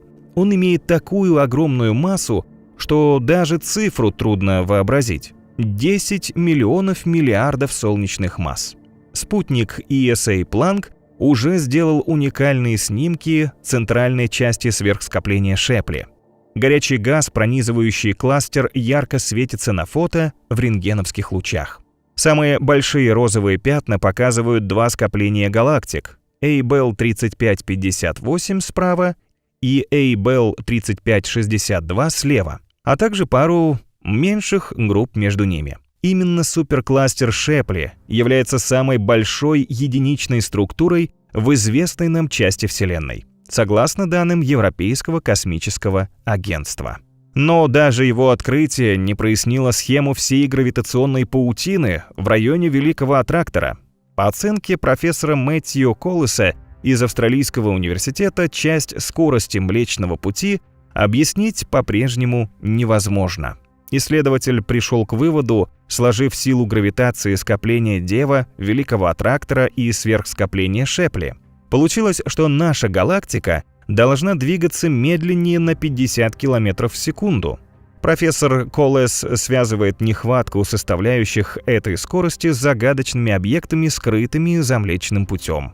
И, возможно, ученые уже нашли, по крайней мере, один из них – сверхскопление Вела. Оно прячется за толстым покровом пыли и газа на расстоянии 840 миллионов световых лет от Земли. Кластер просто фантастически огромен. Он простирается примерно на 370 миллионов световых лет и состоит из сотен тысяч галактик. Каждая из них сияет в небе сотнями миллиардов звезд. Вела может оказаться самым большим сверхскоплением в окрестностях Млечного Пути, лишив первенства Шепли. Конечно, только в том случае, если размеры кластера подтвердят дополнительные расчеты. Хотя в любом случае Вела вряд ли дотянет по размеру до высшего уровня космических сооружений, созданных природой. Их представляют так называемые галактические филаменты – волокна, нити, стены. Они состоят из объединения сверхскоплений галактики, конечно, разлетаются из-за расширения Вселенной. В то же время в пределах нитей и стен явно существуют локальные центры масс, а также внутренние движения. В число таких ассоциаций входит Великая Стена CFA-2. Она тоже носила титул самого большого объекта во Вселенной, как и большинство тех, с которыми мы знакомимся в этом космическом путешествии. Природа выстроила Великую Стену CFA-2 на расстоянии 500 миллионов световых лет от Млечного Пути в виде плоской структуры из нитевидных скоплений галактик. По подсчетам ученых, ее длина составляет 500 миллионов, ширина 300 миллионов, а толщина 15 миллионов световых лет. В то же время точные размеры Великой Стены CFA-2 пока остаются загадкой для ученых. Она может быть гораздо больше, чем считается, и иметь протяженность 750 миллионов световых лет. Проблема с расчетами кроется в том, что гигантская структура тоже расположена в известной нам зоне избегания. Облака пыли и газа Млечного Пути заслоняют астрономам часть этой Великой Стены. Ее границы не единственная загадка ученых. Видимое барионное вещество не может служить основой настолько крупномасштабной структуры. Для этого его слишком мало. Исследователи предполагают, что галактики в скоплениях, сверхскоплениях, нитях и стенах всего лишь наполняют своеобразный каркас. Он создан потоками и узлами концентрации темного невидимого вещества. Так что подобные структуры в основном состоят из темной материи и в меньшей мере из обычной. Причем они могут быть намного больше Великой Стены CFA-2. которая уже потеряла титул чемпиона. Первенство сначала перешло к Великой стене Слоуна, которая обнаружена в 2003 году в рамках проекта Слоуновского цифрового небесного обзора. Так называется научное картографирование сотен миллионов галактик с целью определить самые крупные объекты во Вселенной. Великая стена Слоуна состоит из нескольких сверхскоплений. Она имеет удивительную величину и форму на 1,4 миллиарда световых лет, раскинувшись во все стороны подобно щупальцам осьминога. Космический моллюск еще недостаточно изучен, но о двух сверхскоплениях внутри него астрономы уже могут рассказать много интересного. Эти сверхскопления поражают своими очертаниями. Одно из них, SCI-126, имеет ядро галактик, которые со стороны выглядят как гигантские усики фантастического насекомого. Внутри другого сверхскопления, SCI-111, многие галактики сейчас сливаются друг с другом. Так что на вид оно представляет собой отдаленные участки, особо плотно заселенные галактиками. Соединяют такие островки более редкие галактические цепочки. Объясняют эту неоднородность тем, что галактики внутри сверхскопления имеют совершенно разные истории образования и эволюционные пути. Самый большой структурный объект во Вселенной был обнаружен астрономами в 2013 году при наблюдении за гамма-излучением космической обсерватории Свифт. Особо яркие всплески производят наиболее крупные звезды, обычно расположенные в плотно заселенных областях пространства. Астрономы сравнивают эти взрывы с уколом иглы в нечто более крупное. Ученые обнаружили, что в направлении созвездий Геркулеса и Северной Короны подобные всплески гамма-излучения происходят слишком часто. После дальнейших исследований им удалось нащупать в той области структуру колоссальной небесной стены. Это сверхскопление галактик, которое назвали Великой стеной Геркулеса Северной Короны. Исполин создает в пространстве потрясающий узор, похожий на голубую светящуюся листву. Она выросла на необъятном космическом древе длиной около 10 миллиардов световых лет, шириной 7,2 миллиарда и толщиной почти в миллиард световых лет. Вселенной же, по общепринятой теории, всего 13,8 миллиардов лет. Пока для ученых остается загадкой, как возникла структура, которая тянется практически через все мироздание. Астрономы бьются над ее решением, надеясь в дальнейшем на помощь инструментов нового поколения. Сейчас в разработке находится проект LISA, в котором лазерный интерферометр будет искать в космосе гравитационные возмущения на расстоянии до 2,5 миллионов километров. Возможно, чувствительный прибор уловит в пространстве волны еще больших структур, и уже известные покажутся нам просто небольшими точками в паутине мироздания. Мы, космические путешественники, конечно, сможем вдоль и поперек исколесить эти области в наших виртуальных турах. Но как представить грандиозные масштабы таких объектов? Здесь на помощь могут прийти ученые, составив вполне понятные визуализации космических гигантов. В НАСА недавно показали на видео сверхмассивные черные дыры разного диапазона, что позволяет оценить их масштаб. Ролик начинается с объекта в карликовой галактике под названием J1601 плюс 3113. В ней находится черная дыра массой около 100 тысяч солнечных и радиусом Шварцшильда чуть меньше половины размера Солнца. Затем следуют более массивные черные дыры, и все заканчивается представлением непревзойденного гиганта Тон 618. Таким образом, в будущем мы, наверное, сможем вскарабкаться на Великую стену Геркулеса, прокатиться по Великому аттрактору, не заблудиться в бесконечном лабиринте супервоида Эридана и даже окунуться в гипотетический темный поток, который, возможно, постепенно собирает и куда-то уносит всю материю Вселенной. Что если он перетекает в другое мироздание?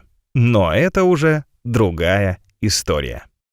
Мы, космические путешественники, давно уже с риском на «ты». Обладаем достаточным опытом и, конечно же, мужеством. Нам по силам пройти по наиболее опасным маршрутам Вселенной. Мы не свернем с пути, если в небе взорвется сверхновая, и будем изо всех сил выгребать в спокойное место, попав на гребень гравитационной волны. Вот где настоящий адреналин, а также наиболее богатые впечатления. Так что пакуем чемоданы, не забыв самые прочные космические скафандры и другие вещи, необходимые для безопасности. Нас ждут древние небесные призраки, космические лабиринты, из которых нет выхода, и злые монстры, штампующие во Вселенной голограммы галактик. Звучит как сказка, но ученые говорят, что в реальности такое тоже возможно.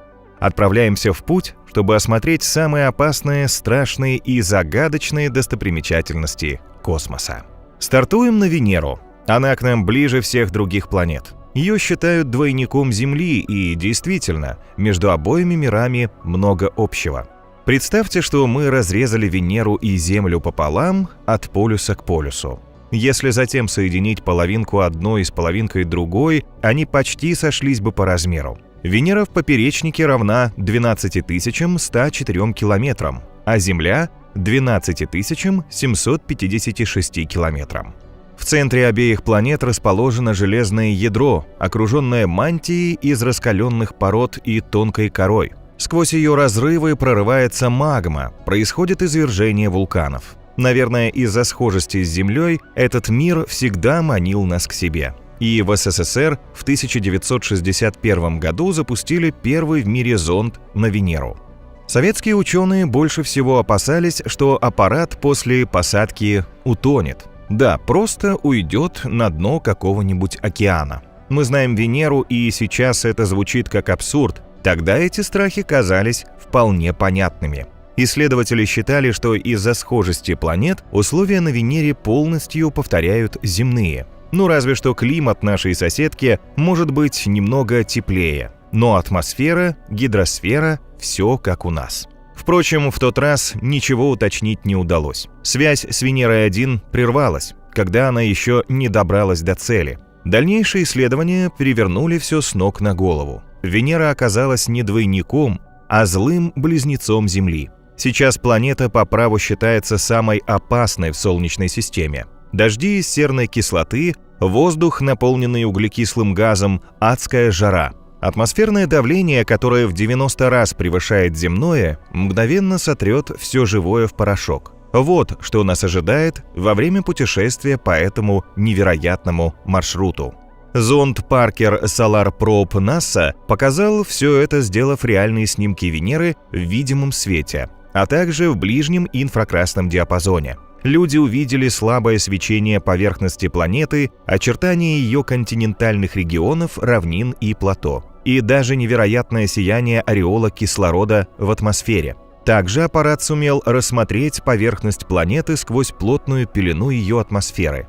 По словам ученых, каменистая поверхность Венеры от такого жара светится как кусок железа, вытащенный из кузнечного горна. Словом, планета ужасов, а не близнец нашего мира. Но неожиданно астрофизики заявили, что вторую Землю можно найти в облаках Венеры. Правда, они полны токсичной серной кислоты. Однако там, возможно, есть область, где мало этого страшного яда, и в нашем понимании вполне благоприятная температура. Юпитер тоже облачное царство. Его туманные покровы скрывают множество достопримечательностей и возможностей для экстремальных развлечений. Однако, чтобы до них добраться, нужно сильно рискнуть. И мы, конечно, это сделаем. Но сначала вспомним несколько полезных вещей, которые мы знаем о газовом гиганте. Они пригодятся нам во время путешествия. Давно известно, что Юпитер по сравнению с соседями по Солнечной системе чудовищно велик. Масса газового гиганта в 2,47 раза превышает общую массу всех планет и в 317,8 раз массу Земли. По размерам Юпитер вообще в 1000 раз больше нашей планеты. Если сравнить его с пассажирским воздушным шаром, то Земля покажется рядом с ним мячиком для гольфа. Снимки космического аппарата Юнона отчетливо показали многочисленные яркие белые пятна и полосы на его поверхности. Они представляют собой очень высокие облачные вершины невероятных штормов газового гиганта. Бури состоят из особо плотных облаков и отражают много солнечного света. Юпитер вообще считается самым беспокойным миром в Солнечной системе. И, конечно, в этом лидирует его основная достопримечательность – большое красное пятно. Это суперураган, равного которому нет в Солнечной системе. Буря кружит на Юпитере с безумной скоростью, достигающей более 800 км в час. Уникальный ураган подкинул астрономам множество загадок. Почему, например, он длится рекордное для Солнечной системы время и никак не утихает? Ученые высказали предположение, что всему виной оболочка Юпитера. Он состоит в основном из водорода и гелия. У газового гиганта нет твердой поверхности, способной в результате трения ослабить бурю, как на Земле. Хотя, к примеру, Сатурн тоже не каменный, а ураганы там намного короче. Самая большая буря, большое белое пятно, охватывает несколько тысяч километров. В телескоп ураган виден как белый овал. Он проявляется каждые 30 лет, а затем бесследно растворяется. Недолговечным показало себя и большое темное пятно на Нептуне, которое обнаружили в 1989 году. Скорость ветра вокруг бури достигала сверхзвуковой – 2400 км в час. Большое темное пятно постоянно меняло свою форму и размер. При такой активности ураган явно не собирался утихать. И все же в 1994 году он исчез. Но вернемся на Юпитер.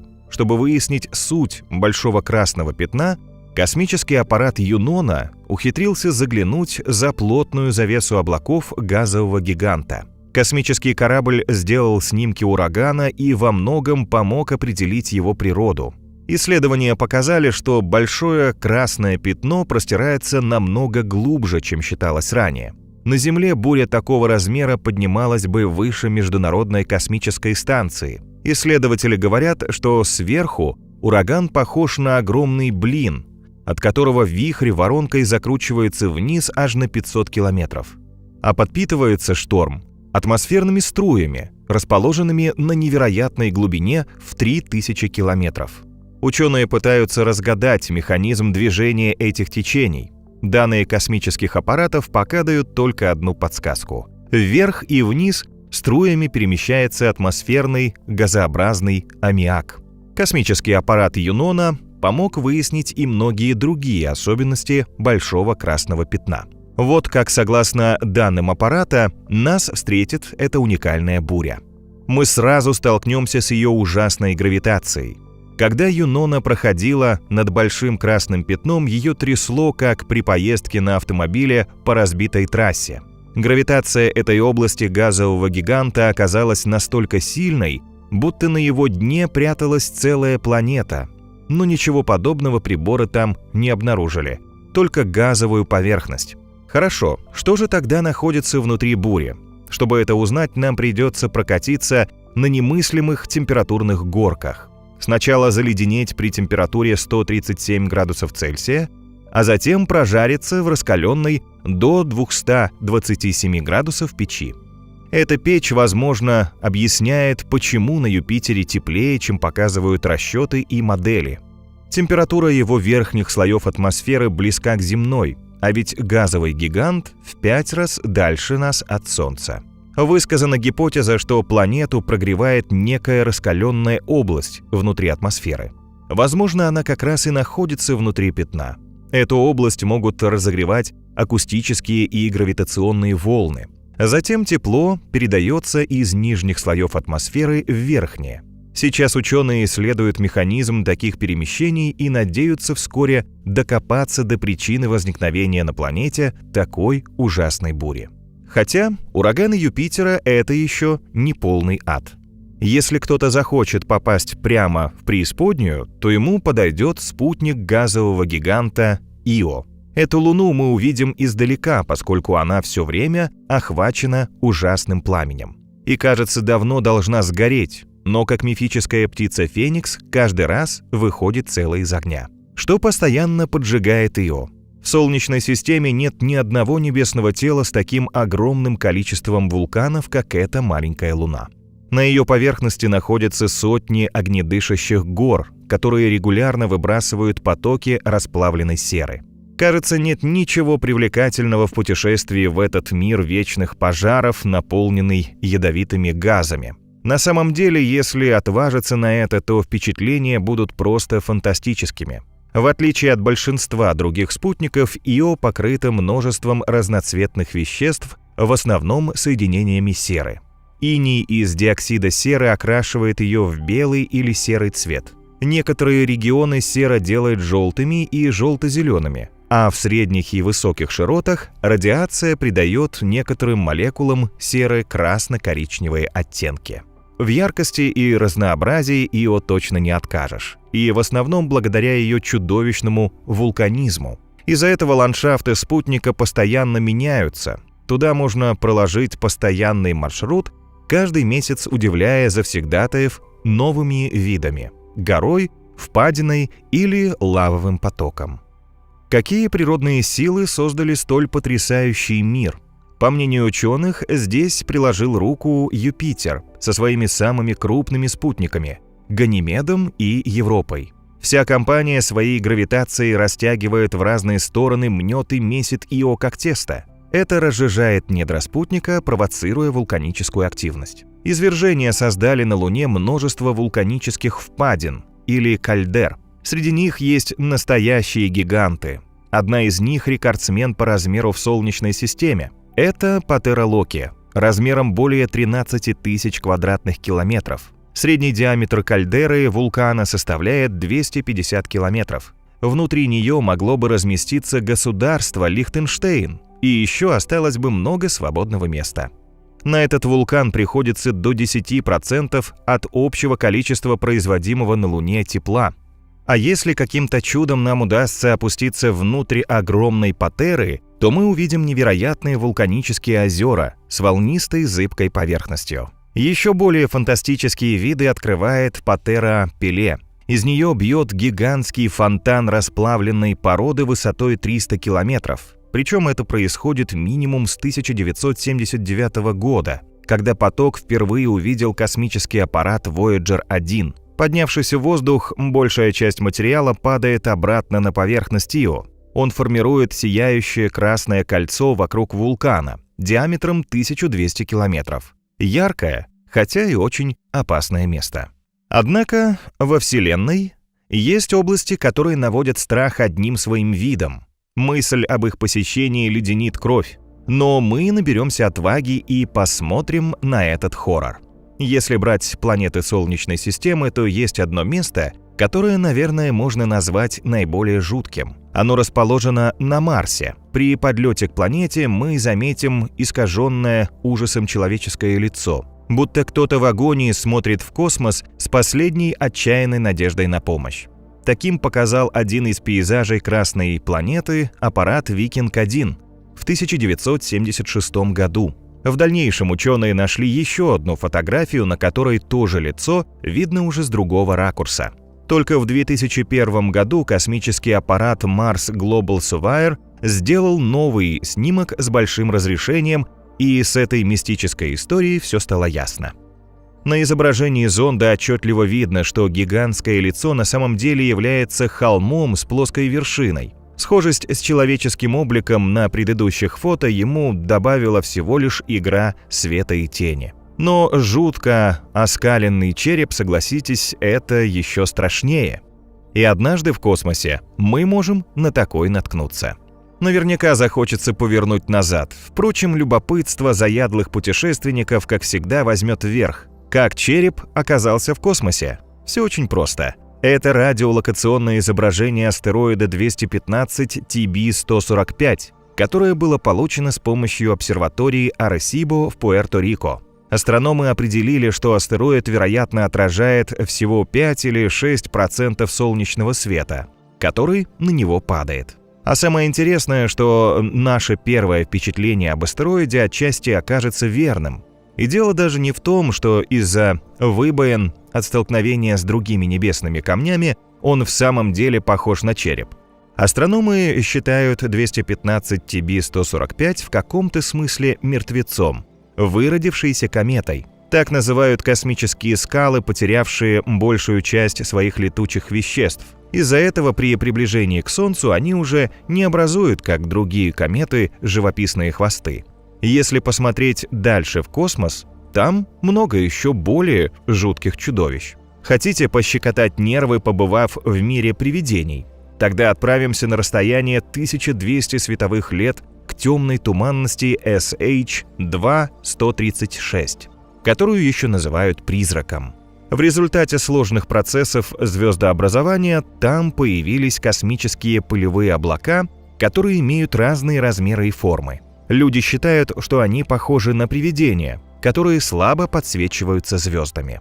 Надо отметить, что туманности вообще любят принимать страшные формы. Посмотрите на конус на расстоянии примерно 2500 световых лет от нас. Туманность является частью региона звездообразования NGC 2264 в созвездии Единорога. Она похожа на злого сказочного медведя, который пришел вас убить, и этот гигантский зверь в 500 миллионов раз больше Солнечной системы. А вот отражательная туманность голова ведьмы навевает мистический ужас.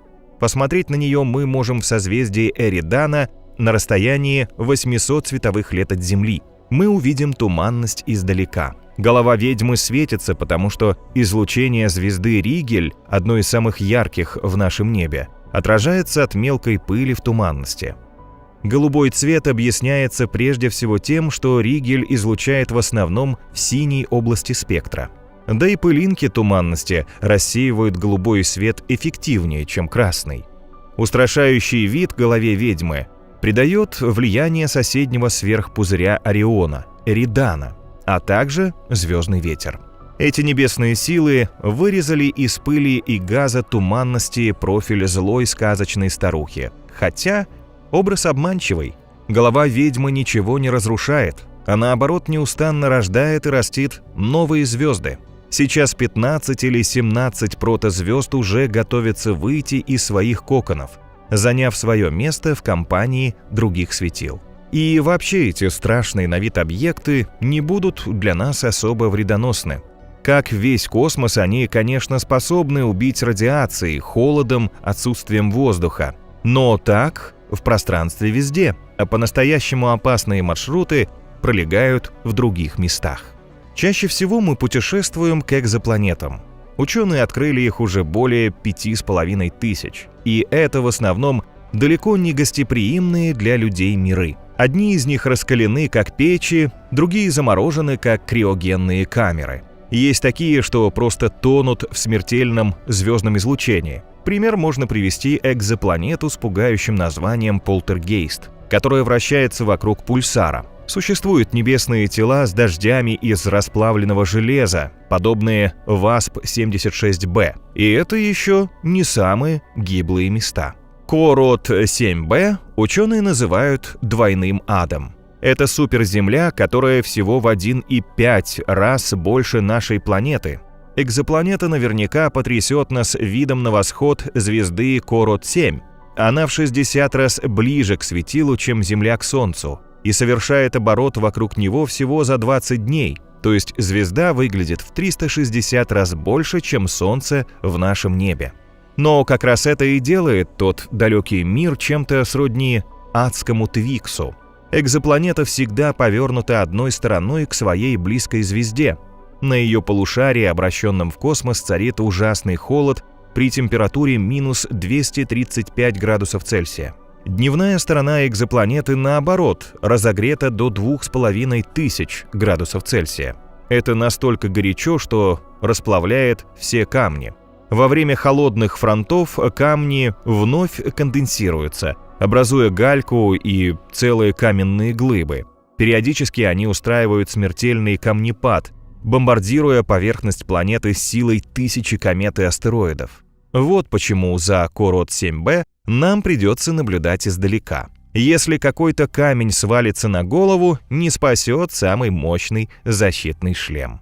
Однако, если мы все же отважимся посетить Корот-7b, то попадем еще в одну беду. Там нас легко могут смыть раскаленные жидкие потоки и совсем не воды. Компьютерное моделирование показывает, что на планете бушуют кипящие лавовые океаны из расплавленной породы.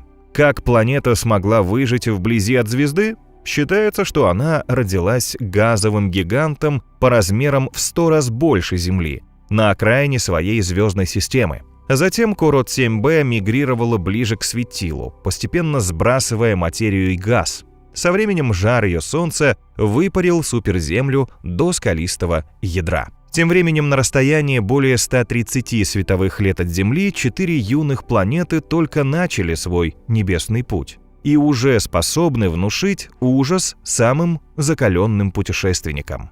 Вся четверка вращается вокруг звезды Тои-2076 из созвездия Волопаса и Тои-1807 из созвездия Гончих Псов. Расстояние между парой примерно 30 световых лет, то есть звезды дальше друг от друга, чем Солнце от созвездия Большой Медведицы. Однако Тои-2076 и Тои-1807, как выяснилось, путешествуют в космосе в одном направлении. Видимо, они рождены из одного газового облака. Обе относятся к оранжевым карликам и очень молодые. Неудивительно, что юная пара часто очень ярко вспыхивает в небе. И этим она создает для своих экзопланет по-настоящему кошмарную жизнь. Вокруг Тои-2076 вращается 3 мини-Нептуна. Ближняя к звезде, Тои-2076b, примерно в 3 раза больше Земли и совершает оборот по орбите каждые 10 дней. Это полностью обугленный радиацией светила мир. Экзопланета получает в 400 раз больше ультрафиолетового излучения от красного карлика, чем Земля от Солнца. Каждый из внешних миров, Тои-2076c и d, примерно в 4 раза превосходят по размерам нашу планету. Период их вращения вокруг звезды составляет около 17 дней. Все планеты по возрасту тинейджеры, то есть они далеко не новорожденные, хотя еще не взрослые. Самый юный мир обнаружен возле второй звезды, Тои-1807. Единственная планета в системе Тои-1807b почти в 2 раза больше Земли. Она на огромной скорости мчится вокруг своего оранжевого карлика. Планету разгоняет до невероятных скоростей близость к звезде, до которой всего 1 миллион 263 тысячи километров. Это поднимает на ее поверхности ужасные бури. Каждого, кто ступит на планету, безумные ветры тут же собьют с ног, а затем будут нести по ее поверхности, пока не разнесут в клочья. И если даже затормозить с помощью какого-то суперустройства, все равно от ужасов планеты не спастись. Она получает от своего оранжевого карлика в 22 тысячи раза больше ультрафиолетового излучения, чем Земля от Солнца. Такую бешеную радиацию невозможно представить. Так что мы сократим маршрут до безопасного расстояния от этого кошмарного объекта. Правда, защитить от воздействия радиации экзопланету может толстая атмосфера и каменистая масса. Но и тогда Тои-1807b не станет комфортным туристическим направлением. Ее поверхность в этом случае будут покрывать океаны или озера расплавленной лавы. Да, это мир явно для самых отчаянных экстремалов. Но на следующей нашей остановке станет еще горячее. Мы отправимся на Кеплер-10b из созвездия Дракона. Планета вращается на расстоянии 564 световых лет от Земли, вокруг старого желтого карлика Кеплер-10. Радиус Кеплер-10b всего в 1,4 раза больше земного. Зато по массе этот мир аж в 4,5 раза превышает наш. Ученые склоняются к версии, что Кеплер-10b не всегда была такой, как сейчас. Это останки умершего газового гиганта, от которого сохранилось лишь железное обугленное ядро. Не планета, а раскаленная космическая гантель. Она встретит нас тяжелыми и опасными для жизни сюрпризами. Сначала мы столкнемся с невероятным ускорением свободного падения, которое в 2 раза больше земного. Никто, даже самый тренированный космонавт, не сможет такую тяжесть перенести. Если же, предположим, спуститься вниз в специальном облегчающем скафандре, то легче не станет. Тут как раз начнется настоящая жара. Кеплер-10 находится в 20 раз ближе к родительской звезде, чем Меркурий к Солнцу. Желтый карлик постоянно удерживает Кеплер-10b одной стороной к себе и раскаляет более чем до 1500 градусов Цельсия. При такой температуре все металлы пребывают в жидком состоянии. Там, скорее всего, находятся целые океаны кипящего расплавленного железа. Да, этот мир не порадует любителей поплавать в каком-нибудь водоеме. Еще экзопланета может содержать химически активную атмосферу, которая образует облака. Тогда из-за воздействия сильной гравитации звезды, высокой температуры и огромного количества железа ее непрерывно атакуют молнии. Их количество, по расчетам астрономов, достигает миллиарда каждую секунду. Представляете этот ад? Вряд ли. На Земле, к счастью, нет ничего подобного. Нашу планету озаряет лишь 50 молний в секунду. Какая сила превратила Кеплер-10b в аналог ада? Скорее всего, здесь виноваты извержения вулканов, которые плотной сетью покрывают планету. Из-за этого ее атмосфера очень сильно наэлектризована, что способствует образованию аномального количества молний. Звезды еще более яркие небесные обитатели и намного опасней планет. В их недрах протекают термоядерные реакции, которые повышают риски различных катастроф. Какие маршруты ведут к самым неспокойным светилам? В Млечном Пути есть удивительная звезда HD 53143, белый карлик массой 80% и светимостью в 70% солнечных. Он расположен на расстоянии 60 световых лет от Земли в созвездии Киля. Звезда украсила себя огромной короной. С помощью телескопа Алма ученые хорошо рассмотрели этот поразительный диск. Светила нередко приобретают подобные ювелирные изделия из обломков, оставшихся после формирования их систем. Но такой огромной и яркой короны, как у HD 53143, нет ни у одной звезды. Кажется, в этом нет ничего страшного. HD 5314 просто устроила для себя в небе конкурс звездной красоты. Невинное развлечение. На самом деле это не так. Все булыжники, которые составляют ее корону, при движении постоянно сталкиваются между собой и измельчаются от ударов в пыль. Если попасть в эти ужасные жернова, то живым выбраться не удастся. И самое удивительное, что у звезды несколько таких жерновов. Во время дальнейших наблюдений астрономы заметили признаки того, что у HD 53143 есть еще внутренний диск. Он смещен или наклонен относительно внешнего, но такого по логике быть не может. Большой диск должен постепенно притягивать, разрушать и поглощать меньший. Правда, если в системе прячется какой-то массивный объект, его гравитация может позволить дискам сохранять дистанцию. Это должна быть как минимум крупная экзопланета. Чтобы проверить данную теорию, астрономам придется, образно говоря, засучить рукава и как следует покопаться в пыли вокруг HD 53143. Если планета действительно скрывается в плотном облаке вокруг звезды, то есть большие шансы ее найти.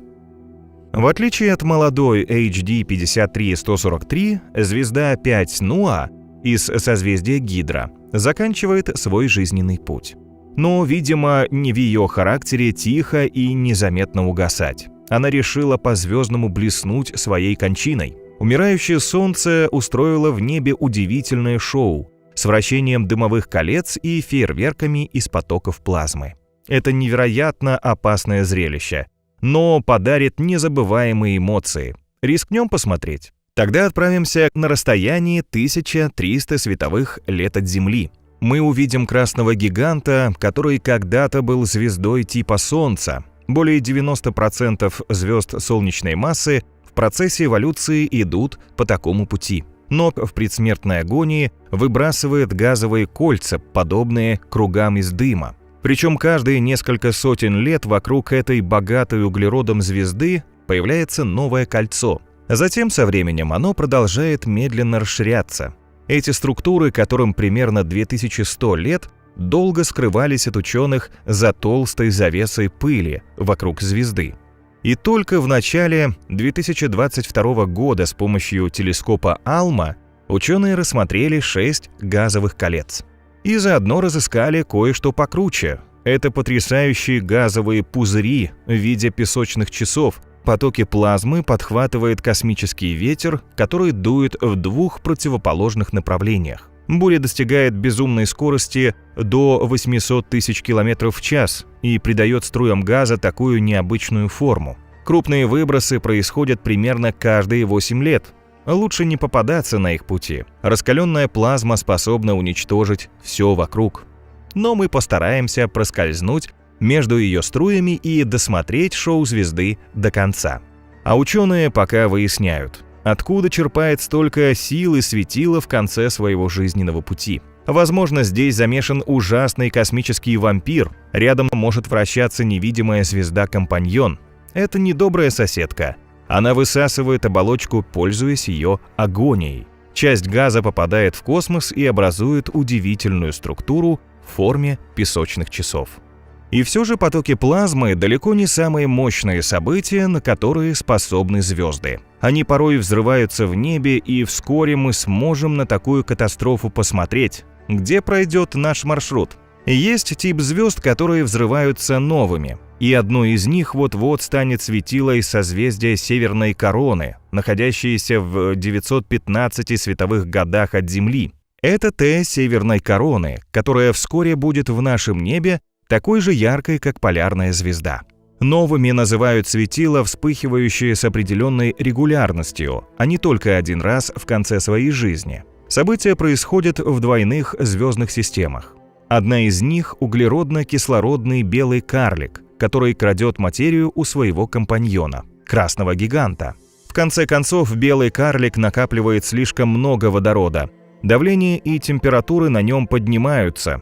Он взрывается, ярко вспыхивая в небе, а затем, как ни в чем не бывало, продолжает свою звездную жизнь. Это все происходит с Т Северной Короны раз в 80 лет. И вот пришло время очередной катастрофы. Если этого мало, и вы захотите увидеть события в сотни раз мощнее, тогда стоит отправиться к сверхновой. Так заканчивают свой путь массивные светила, которые уже остановили термоядерные процессы в своем ядре. События вызывают безумные всплески излучения, и часто сверхновые сияют ярче целых галактик. Недавно космический телескоп Джеймс Уэбб обнаружил самую старую и отдаленную сверхновую. Она вспыхнула, когда Вселенной было всего 1,8 миллиарда лет. Древняя сверхновая была найдена среди 80 других на небольшом участке неба, который по размеру равен ширине рисового зернышка на расстоянии вытянутой руки. Катастрофа оказалась самой мощной из всех, что знают астрономы.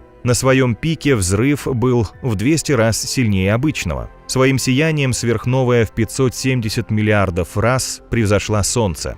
Хорошо, что мы не оказались на ее пути, ведь нельзя противостоять столь колоссальному энергетическому всплеску. Впрочем, даже сейчас этот маршрут очень опасен. Сверхновая до сих пор излучает огромный поток энергии.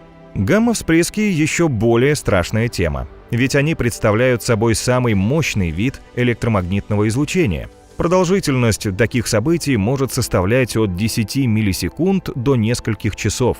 За это время в среднем в космосе выплескивается столько энергии, сколько Солнце генерирует за 10 миллиардов лет. Когда мы отправимся по такому маршруту, нужно принять особые меры предосторожности. Недавние наблюдения показали, что все фотоны после гамма-всплесков разлетаются в одном и том же направлении, и вдруг на каком-то отрезке космоса необъяснимым образом меняют свой путь. Гамма-всплески также, кажется, фокусируют свою энергию в узком луче, а не во всех направлениях. По оценкам астрономов, в реальности может происходить примерно 500 гамма-всплесков в день. Но как их найти? Для этого придется опять отправиться к звездам, только нейтронным. Рябь в пространстве может спровоцировать их столкновение друг с другом или же поглощение нейтронной звезды черной дырой. А длительные гамма-всплески происходят при гибели гиперновых в 5-10 раз массивнее Солнца. Взрываясь в 100 раз сильнее обычных сверхновых, они превращаются в гигантские черные дыры. Эти монстры не зря пользуются дурной славой. К черным дырам пролегают самые опасные маршруты во Вселенной. Их агрессивный характер подтверждает видео НАСА с ужасными подробностями обеда одного из гигантов. Дыра в 6 миллионов раз тяжелее Солнца, разорвала на куски и поглотила звезду. Все произошло в созвездии Летучей Рыбы на расстоянии 375 миллионов световых лет от Солнечной системы. Сама эта черная дыра, как и остальные, просто темный конус, в который проваливается вся материя во время пиршества. Ярчить они могут только за счет своих аккреционных дисков. Это раскаленные остатки материи, которые вращаются вокруг черных дыр. И, конечно, сильнее всех озаряют небо самые отпетые гиганты. Так, Weiss J224607 из созвездия Водолея сияет ярче 300 триллионов солнц. Монстр ухитрился набрать невообразимую массу. Есть гипотеза, что он чересчур переполнен энергией и выплескивает ее наружу, в окружающий пылевой кокон. В результате эта галактика создает в 10 тысяч раз больше энергии, чем Млечный Путь, хотя по размерам она значительно меньше. Экстрима добавляют мощные потоки частиц, которые вылетают наружу из-за сильного вращения массивных дыр. Эти фонтаны бьют в небо со скоростью солнечного ветра, разогреваясь в 10 раз сильнее поверхности нашего светила. В результате образуются космические вихри, способные уничтожить звезды на своем пути. Еще бури выметают газ и пыль из галактик. Они перестают формировать звезды и со временем гаснут. Словом, черные дыры действительно страшны, но их жестокие проделки, несомненно, впечатляют. Невероятный космический маршрут. И мы рискнем подобраться к дырам поближе. Возьмем, например, V616 в созвездии Единорога. Она находится на расстоянии 1560 световых лет от нас и считается ближней к Земле. Когда мы переместимся поближе к монстру, то увидим много чудес. Об одном из них рассказали физики, принимавшие участие в создании фильма «Интерстеллар». Они утверждают, что своим вращением черная дыра провоцирует искажение света и отражает свое окружение. Так что вокруг нее должны быть видны копии тысяч звезд и галактик. Но вот внутри дыры, скорее всего, нет ничего особенного. Там находится лишь вращающийся по спирали диск из газа и пыли. Впрочем, нам все равно придется сделать остановку подальше от горизонта событий черной дыры. Это область, где от гравитации монстра уже не спастись. Попасть туда значит превратиться в обед черной дыры. Сначала она растянет вас как спагетти, затем разорвет на части и проглотит. Как раз сейчас подобное пиршество происходит в спиральной галактике с перемычкой NGC 3799 на расстоянии 160 миллионов световых лет от нас. Черная дыра массой в миллион солнечных превратила в спагетти одну из ближних звезд, и теперь еще тепленьким кусок за куском поглощает этот деликатес. Зрелище яркое, но страшное. Однако вселенская ось зла звучит еще более запредельно. И здесь тоже без черных дыр не обошлось. Впрочем, дело не только в них. Что это за структура и какие недобрые силы создали ее в нашем мироздании? Понять все поможет один из аспектов стандартной модели космологии. Она предполагает, что у пространства нет какого-либо определенного направления. Вселенная изотропна или везде одинакова. При этом в расчет принимается не маленький, а гигантский участок космоса размером в миллионы километров. Если бы вы могли увидеть столь огромный кусок неба с Земли, а потом, скажем, с планеты в созвездии Альфа Центавра, то картинка существенно бы не изменилась. Ученые знают об этом благодаря реликтовому излучению, которое образовалось сразу после Большого взрыва. Его температура на каждом отрезке пространства распределена неравномерно. А вот если брать масштабные области космоса, то они в среднем нагреты одинаково. Однако в 2005 году появились факты, которые заставили ученых в этом усомниться. По данным спутника НАСА, VMAP была составлена карта космического микроволнового фона. Астрономы пришли к выводу, что на ней некоторые горячие и холодные точки реликтового излучения довольно четко выровнены вдоль одной линии. Ее назвали осью зла. Может потому, что она прибавила исследователям головной боли. Некоторые ученые посчитали, что просто произошло искажение картины из-за проблем с инструментами WMAP. Или, возможно, несоответствие связано с влиянием соседних сверхскоплений галактик. Однако позже всплыли новые доказательства существования оси зла. Так, недавно ученые из Бельгии провели анализ поляризации света от 355 квазаров. Получилось, что по мере приближения квазаров к оси зла их поляризация становится все более упорядоченной. То есть в космосе все-таки есть направление, вдоль которого выстраиваются галактики и крупные космические объекты. Ученые считают, что причиной явления могут быть магнитные поля, пронизывающие Вселенную. Но это еще надо доказать. Нас же больше всего интересует, опасен ли этот мир. Да, несомненно, и даже очень. Возьмем хотя бы огромное количество квазаров, выстроенных вдоль оси зла. Эти объекты могут провоцировать чудовищные гамма-всплески, которые уничтожают все на своем пути.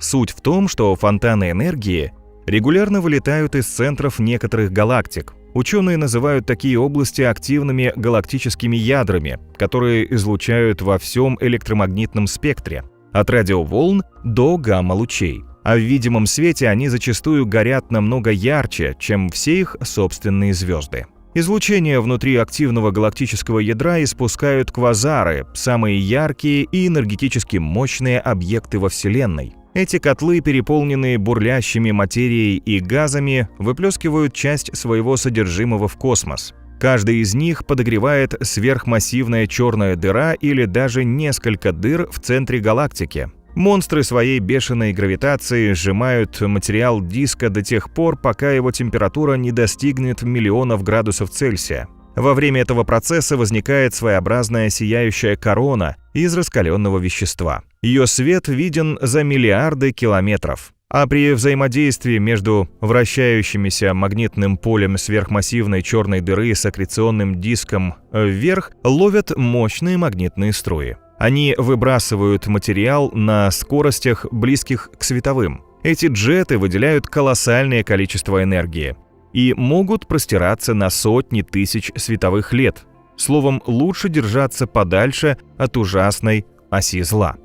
После этого перенаселенного региона трудно представить его противоположность, но это уже факт. В космосе встречаются абсолютно пустые участки.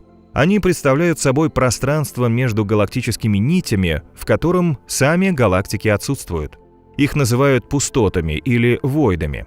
Наиболее крупные из них – супервойды, и здесь лидирует сверхпустота Эридана. Эта нескончаемая пустыня, как и все другие, очень опасна. Она находится на расстоянии 3 миллионов световых лет от Земли, в созвездии Эридан. Пустота найдена с помощью объединенных данных телескопа PS-1 и орбитального аппарата WISE. Недавно была составлена ее трехмерная карта. На карте видно, что космическая прореха обладает просто фантастическим размером, раскинувшись в пространстве на 1,8 миллиарда световых лет. По сравнению с этой необъятной областью неба Млечный Путь кажется просто маленькой точкой. Его оценивают всего лишь в 100 тысяч световых лет. Значит, область Эридана может вместить 18 тысяч таких галактик, как наша. Сверхпустота отличается необычайно низким микроволновым излучением. Еще она очень холодная. За это ученые называют ее реликтовым холодным пятном. Пятно также считается самым темным местом во Вселенной. В нем нет звезд и галактик. Ни один лучик света не озаряет его бездонные глубины. Если человек каким-то образом попадет в такую пропасть, он перестанет видеть, слышать и что-то ощущать. Сверхпустота станет настоящей ловушкой для путешественников по Вселенной. Найти выход из бесконечного ничего они не смогут. Мы не будем искушать судьбу и углубляться в эту бескрайнюю пустыню, к тому же там все равно ничего нет. Посмотрим на Void с краю, чтобы просто ощутить мощь этого объекта Вселенной и подумать, почему природа не заселила его яркими звездами и галактиками. На этот счет ученые выдвигают множество гипотез. Так, астрофизики Университета Северной Каролины допустили, что реликтовое холодное пятно может быть отпечатком другой Вселенной. Его вызвала квантовая запутанность между мирозданиями, возникшая до разделения космической инфляцией.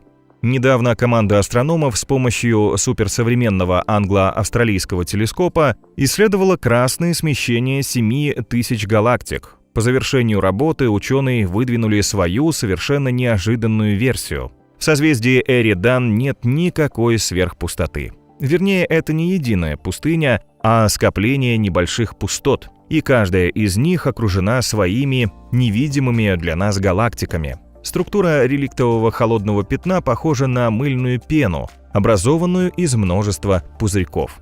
Сама же радикальная гипотеза связана с рукотворным происхождением воидов. Некоторые ученые предполагают, что это место опустошили некие сверхцивилизации.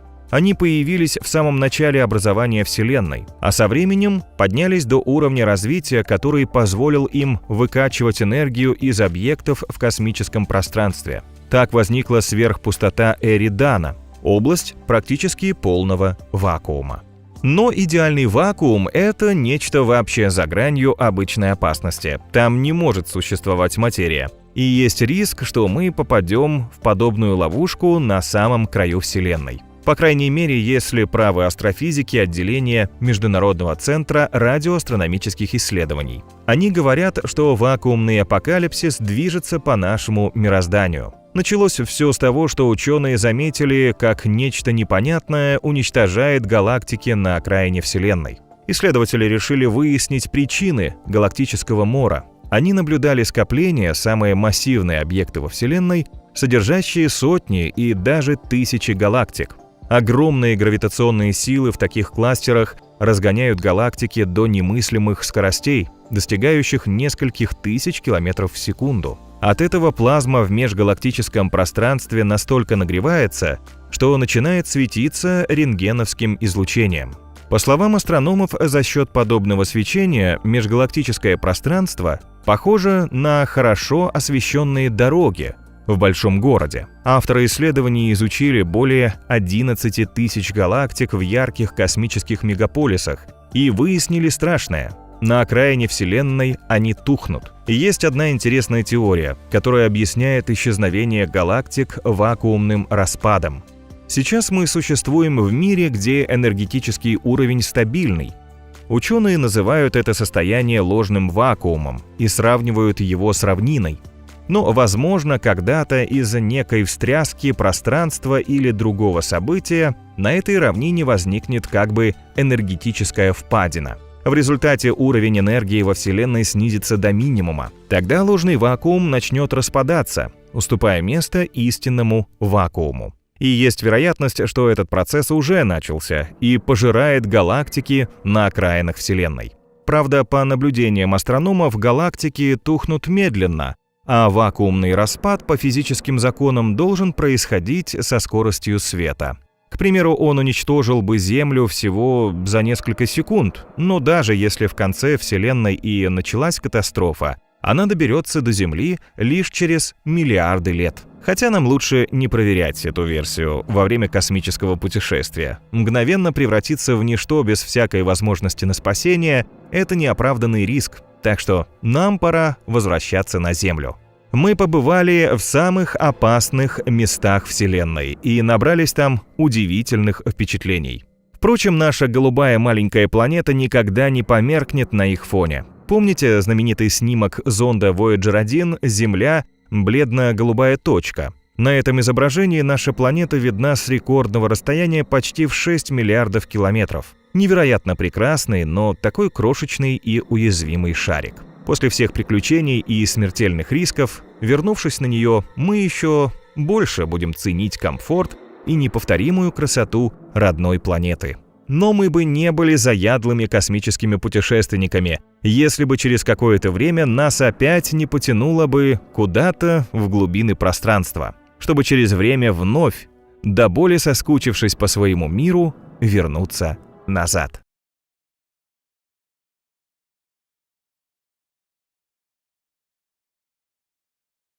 Это космическое путешествие будет для самых смелых. Впрочем, мы знаем, что все наши зрители именно такие, так что собираемся в путь. Наш маршрут пройдет по самым ужасным местам Вселенной.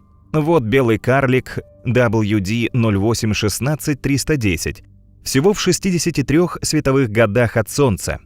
Он как тлеющий уголь, сверху холодный, а внутри еще теплится жизнь. Его поверхность обезображена своеобразным металлическим шрамом. Наверное, в свое время вел бурную жизнь. Дальше от нас, в скоплении Девы, расположена карликовая галактика VCC-322 с потрясающим хвостом из газа и ярких звезд. Для нашего путешествия эти объекты очень подходят. Но что страшного может быть в звездном трупе и маленькой галактике? Эти небесные тела – жуткие каннибалы. Белый карлик поживился планетой и своей системой и в результате борьбы получил шрам. Так астрономы назвали повышенную концентрацию металлов после пиршества на одном из его магнитных полюсов. Галактика VCC-322 тоже подпиталась материей жертвы, благодаря чему стала активно зажигать звезды и обзавелась своим удивительным хвостом. Такие космические чудовища загадочные, пугающие, но невероятно привлекательные, способны натворить в космосе очень многое. Отщипывать от звезды кусочки себе на обед, пожирать 3 галактики одновременно, чего еще могут нам продемонстрировать злые монстры Вселенной. Мы знаем, что в нашей звездной системе все планеты спокойно вращаются вокруг Солнца и совсем не заинтересованы в поедании друг друга. Нет никаких изменений в их орбитах или других признаков, которые бы указывали на поползновение к каннибализму. Но вот на заре Солнечной системы все было по-другому. Чтобы познакомиться с первым из каннибалов и больше узнать об этом явлении, нам вообще никуда лететь не придется. Мы с вами живем в таком мире. Наша Земля, возможно, в далеком прошлом прибавила себе весу в безумном столкновении со своей соседкой, протопланетой Тея, размером с Марс. Исследование команды американских геофизиков показало, что когда-то оба небесных тела были близкими родственниками. Они сформировались в одном протопланетном диске. После того, как пара подросла, что-то пошло не так, и Тея столкнулась с Землей. Катастрофа произошла на ранней стадии формирования нашей планеты, когда она сумела набрать примерно 90% нынешней массы. Удар пришелся не по центру, а под углом почти по касательной. Наш мир от удара завибрировал и закрутился как волчок, совершая один оборот за 5 часов, причем с большим наклоном оси вращения. Но выдержал удар. Земля осталась целая, а вот Тея развалилась, заполнив пылающими обломками пространство вокруг себя. Эти куски образовали вокруг нашей планеты потрясающие кольца, как у Сатурна, которые в конечном итоге слиплись в Луну. Как ученым удалось воссоздать столь фантастический сценарий из далекого прошлого? Последние исследования показали, что недра Земли содержат гораздо больше инопланетной материи, чем считалось ранее. Количество подобного вещества может достигать 0,5% массы Земли.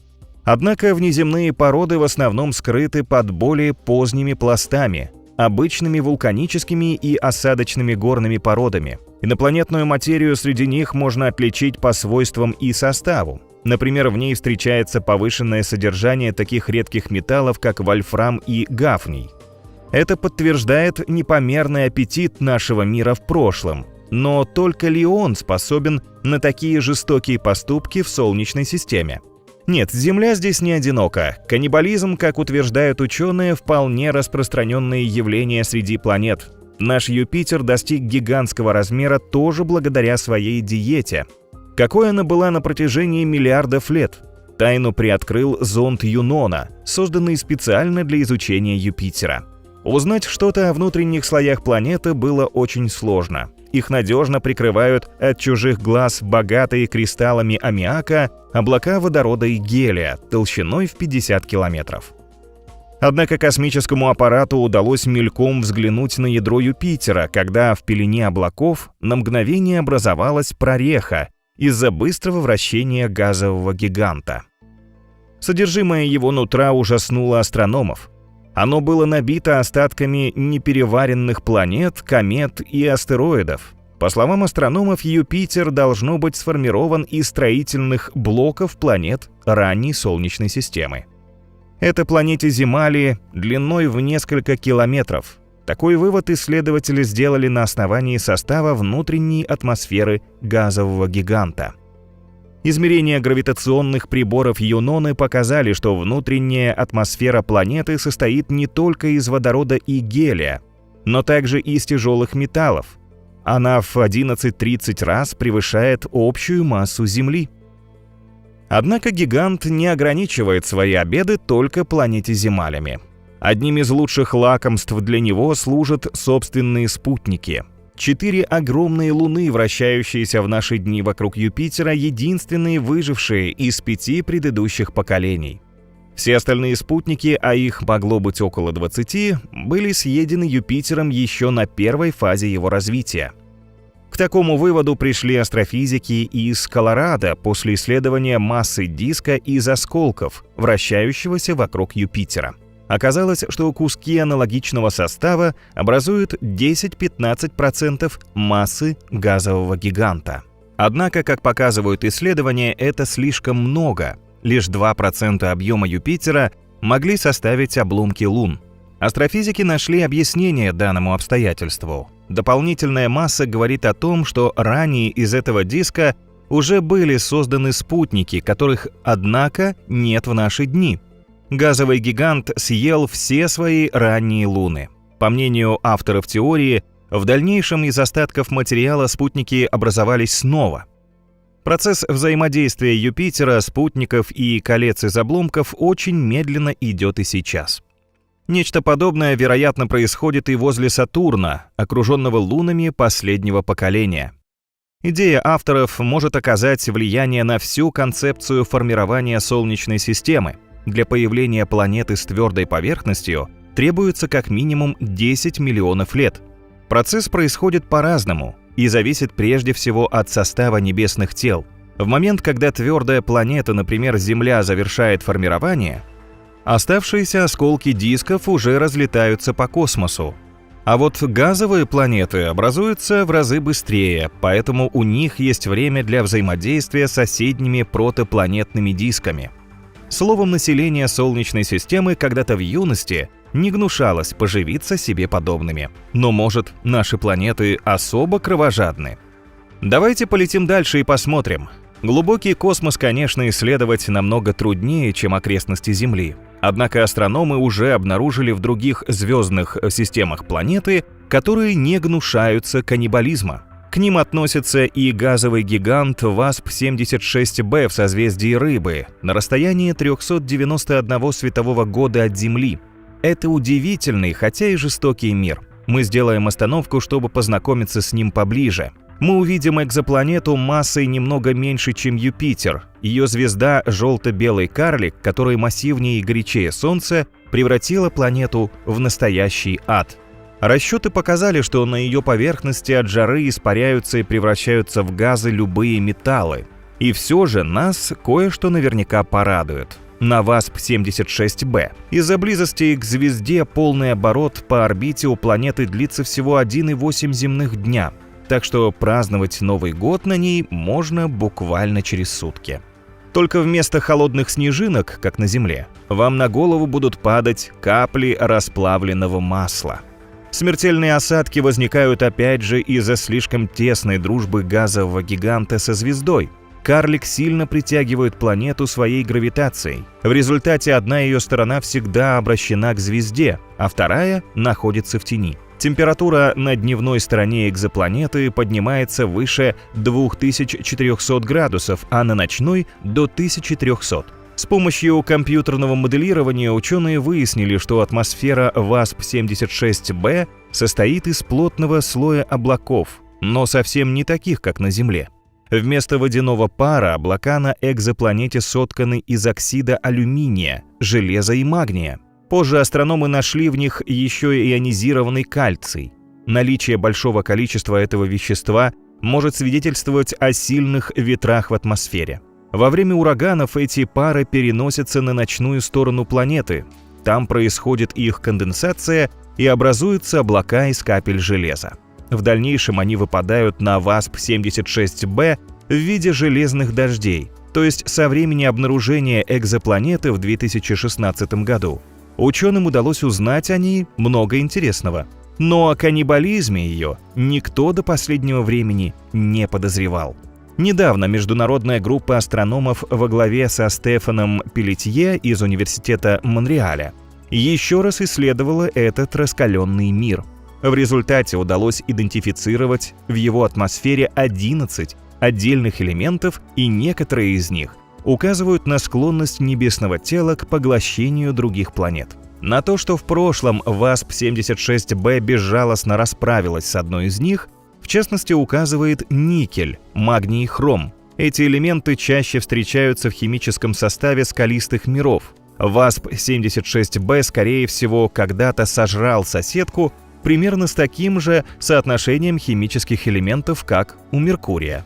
Сами планеты в этой космической пищевой цепочке тоже добыча, причем зачастую для своих же звезд. Ученые выяснили, что многие светила, похожие на Солнце, в течение своей жизни поглощают каменистые планеты. На это указывает состав звезд, который нередко ученые называют ДНК небесных тел. Звезды в двойных системах, которые родились одновременно, черпали материал из одного облака из газа и пыли. Они должны иметь аналогичный состав. Если их ДНК отличается, скорее всего, какая-то из звезд каннибал. У некоторых светил, например, встречается аномальное количество железа и некоторых других элементов. Эти вещества характерны для каменистых планет. Значит, в некий отрезок времени такая звезда безжалостно разорвала на куски и поглотила собственную планету, обогатив ее веществом свой состав. Ученые решили выяснить, как часто такое происходит, изучив 91 пару звезд по данным космического телескопа Гайа. В этих двойных системах светила по космическим меркам расположены относительно близко друг к другу, примерно в миллионе астрономических единиц. Результаты показали, что 8% пар или 1 из 12 имеют различный химический состав, то есть какая-то из звезд системы в прошлом пообедала своей планетой. По выводам ученых, звездные каннибалы во Вселенной не редкость. Особым аппетитом среди них выделяются звезды, похожие на Солнце, поскольку треть из них хотя бы один раз поглотила собственную планету. Хорошо, что наше светило, воспетое всеми народами, проявляет редкую заботу и внимание о своем населении. Такие стабильные планеты системы, отмечают астрономы, не являются распространенным явлением в космосе. Скорее, это исключение из правил. И нам очень повезло. Хотя ученые все равно подозревают, что без каннибализма у Солнца тоже не обошлось. Однако это касается не планет нашей системы. В молодости светило совершило еще более ужасный поступок, поживившись собственным братом-близнецом. Это давняя история. 5 миллиардов лет назад Вселенная, наверное, даже не планировала выносить в своем чреве и произвести на свет Солнце. Атомы, из которых сейчас состоит Солнечная система, просто кружили в межзвездном пространстве среди газа и пыли. Со временем частицы сбились в облако, которое стало напоминать пиццу с шариком посередине, будущим Солнцем. На этой стадии оно из скопления вещества превратилось в протозвезду, которая еще не излучает свет. В протозвезде атомы водорода продолжили бомбить друг друга, отчего разогрелись и начали соединяться вместе, образуя гелий. Заодно высвобождалось гигантское количество тепловой и световой энергии. Эта сила запустила термоядерную реакцию, и Солнце зажглось. Звездный младенец, можно сказать, превзошел сам себя. По размерам он был в 20 раз больше, чем сейчас, во взрослом возрасте. Да и трудился он не по-детски, освещая все вокруг в 10 тысяч раз ярче, чем в наше время. Возможно, Солнце выросло до таких размеров не с добра. Еще в чреве Вселенной оно превратилось в ужасного вампира, который высосал хороший кусок пыли и газа из плоти своего близнеца. Но откуда известно, что он был у нашей звезды? Пока это лишь версия ученых, согласно которой такие светила, как наша, чаще всего имеют двойников. Астрономы исследовали целый детский сад молодых звезд в созвездии Персея на расстоянии около 600 световых лет от Земли.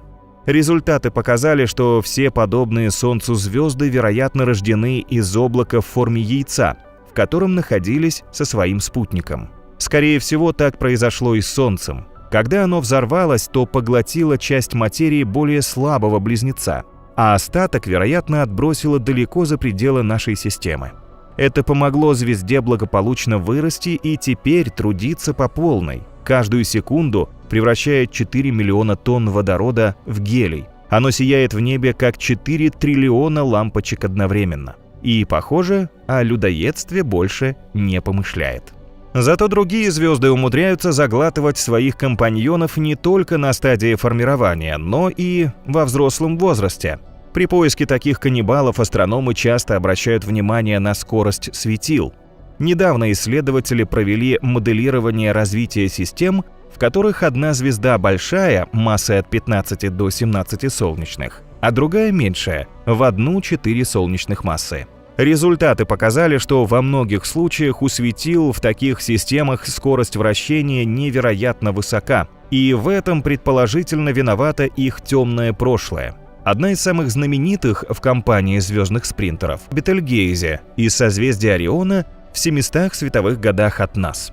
Удивительный красный гигант время от времени буквально сводит ученых с ума. Он то теряет, то набирает яркость, меняет цвет с желтого на оранжевый, затем на красный. А тут еще ученые заподозрили звезду в настоящем каннибализме. Дело в том, что красный гигант вращается с аномально высокой скоростью и благодаря этому обзавелся великолепным шлейфом. Он тянется в космос на расстояние 30 астрономических единиц. Если бы Бетельгейзе оказалась на месте Солнца, то ее яркий хвост достиг бы Нептуна. По словам ученых, такие звезды даже в свои ранние годы вращаются очень медленно, а в возрасте красного супергиганта скорость должна еще больше снизиться, учитывая солидную массу объекта. Но Бетельгейзе на своем экваторе разгоняется до 5 км в секунду, то есть в 4 раза быстрее Солнца. Физики и астрономы из Государственного университета Луизианы считают, что Бетельгейзе раньше была 2 звездами, вращающимися вокруг друг друга на маленьком расстоянии. Затем большее светило поглотило меньшее, и получилась новая, безумно быстрая звезда. Причем ужасное пиршество было коротким. Звезда расправилась со своей жертвой по астрономическим масштабам практически моментально, за последние несколько сотен тысяч лет. Но вряд ли на этом она успокоится. Скорее продолжит, как некий небесный зомби, пожирать соседние небесные тела.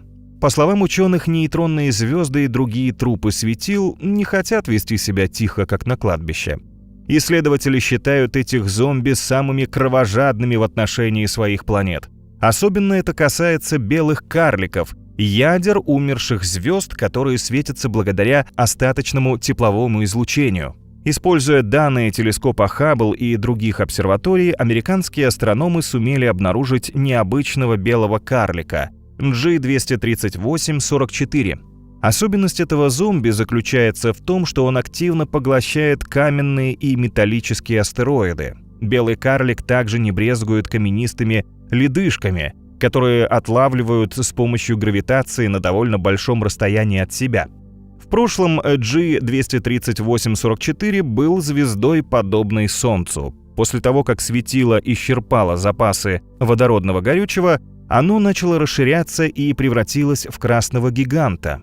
Затем звезда сбросила в окружающее пространство большую часть своей атмосферы, и от нее осталось лишь сжавшееся, постепенно остывающее ядро.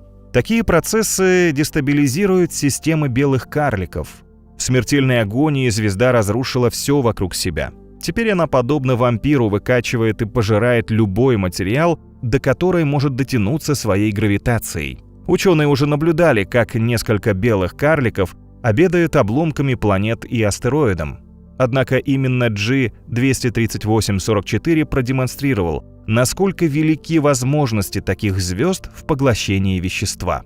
Любой химический элемент, тяжелее водорода и гелия, достаточно быстро тонет во внутренностях подобной звезды, оседая ближе к ядру.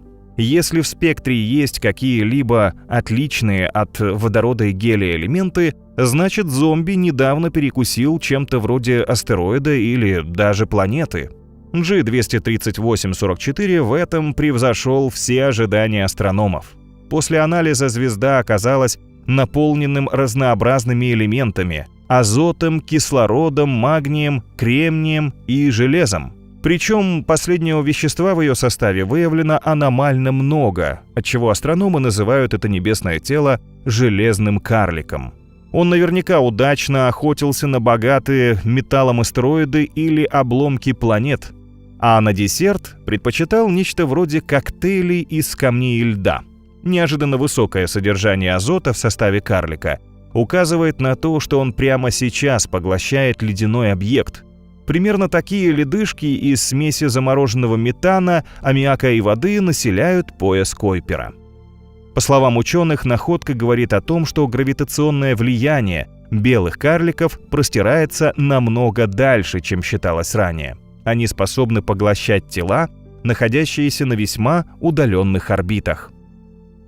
Но в небе есть звездные чудовища и пострашнее. Это редкий тип двойных систем каннибалов со зловещим названием «Черная вдова».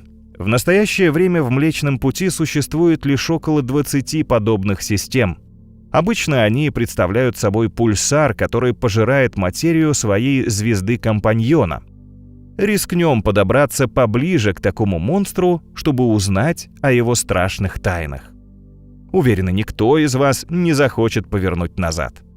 Мы отправимся на расстояние в 3000 световых лет от Земли, где ученые Массачусетского технологического института обнаружили звездную систему ZTF J1406 плюс 1222. Она оказалась самой плотной из известных. Светила в ней кружат вокруг друг друга по суперкороткой орбите, делая полный оборот всего за 62 минуты. При этом одна из звезд, пульсар, в смертельном поцелуе крепко слился со своей соседкой и высасывает ее материал. По мере того, как вещество накапливается на поверхности пульсара, образуется поток рентгеновских и гамма-лучей, которые еще больше разрушают его компаньонку. В системе также есть третья звезда, но она не рискует приближаться к страшной черной вдове. Светило находится на расстоянии далекой от пары орбите, и год на нем длится безумно долго – 10 тысяч лет. А тем временем черная вдова продолжает устраивать настоящий ад ближнему соседу. Когда его вещество падает на пульсар, она обеспечивает мертвой звезде дополнительный угловой момент. В результате она раскручивается до скорости сотни оборотов в секунду. Такие быстро вращающиеся пульсары называются миллисекундными. Излучение пульсара нагревает обращенную к нему сторону звезды-компаньона и создает существенную разницу в яркости между полушариями планеты. Благодаря этому мы не ошибемся в поисках черной вдовы во время нашего путешествия. Крупная звезда-сосед из-за воздействия пульсара периодически ярко вспыхивает в небе, а затем тускнеет. Когда звезды поедают друг друга или свои планеты, на этом все не заканчивается. Новое, более крупное небесное тело остается жить в своей родной галактике в привычной среде. Но так бывает не всегда. Галактику тоже может сожрать какой-нибудь ближний каннибал. И тогда ее населению придется подвинуться, поделив пространство с новыми соседями. В этом случае планеты и звезды с совершенно разным составом и скоростями смешаются в одно большое космическое рагу. Возможно ли после этого разобраться, какое небесное тело откуда родом? Астрономы научились идентифицировать место рождения объектов с помощью того же космического ДНК, соотношения элементов в их составе. Звезды, состоящие из аналогичного материала, вероятно, родились в одном и том же регионе, а отличные от них возникли в другой галактике и из-за слияния объектов оказались рядом. Это случается не так уж редко. Галактический каннибализм – обычное дело в космосе. Около 25% галактик в наблюдаемой Вселенной сталкиваются друг с другом, и большая, как правило, поглощает меньшую. После этого чаще всего образуется неправильная галактика, хотя может возникнуть и эллиптическая. Несколько примеров подобного процесса, например, в галактиках Водоворот и Мыши, астрономы наблюдали с помощью телескопа Хаббл. В этой компании каннибалов, похоже, все объекты находятся в той или иной фазе поглощения и порой приобретают причудливые формы. Удивительно смотрится в небе группа NGC 4038, которую составляют две галактики-антенны. Пара получила свое название из-за длинных хвостов, закрученных подобно усикам антеннам насекомых. Газ и пыль, которые образовали эти фантастические завитки, были выброшены из галактик в результате столкновения. И теперь более мощный каннибал активно поглощает меньшего и слабого соседа. А вот NGC 3923 напоминает космическую луковицу с 20 слоями. Она расположена в созвездии Гидра на расстоянии 90 миллионов световых лет от Земли и по размеру примерно вдвое больше Млечного Пути. Предполагается, что странную форму NGC 3923 приобрела после слияния с другой галактикой. Когда два объекта начали соединяться друг с другом, гравитационное поле большего медленно высасывало звезды из диска меньшего. Светила последнего начали постепенно смешиваться с внешним галомассивной галактики, образуя концентрические полосы или оболочки. Этот процесс легко представить, добавив каплю пищевого красителя в молочный коктейль. При смешивании напитка краска начнет медленно растягиваться по спирали и останется видимой в течение некоторого времени, пока полностью не растворится. Так и звезды галактики, луковицы растянулись по спирали между слоями гала.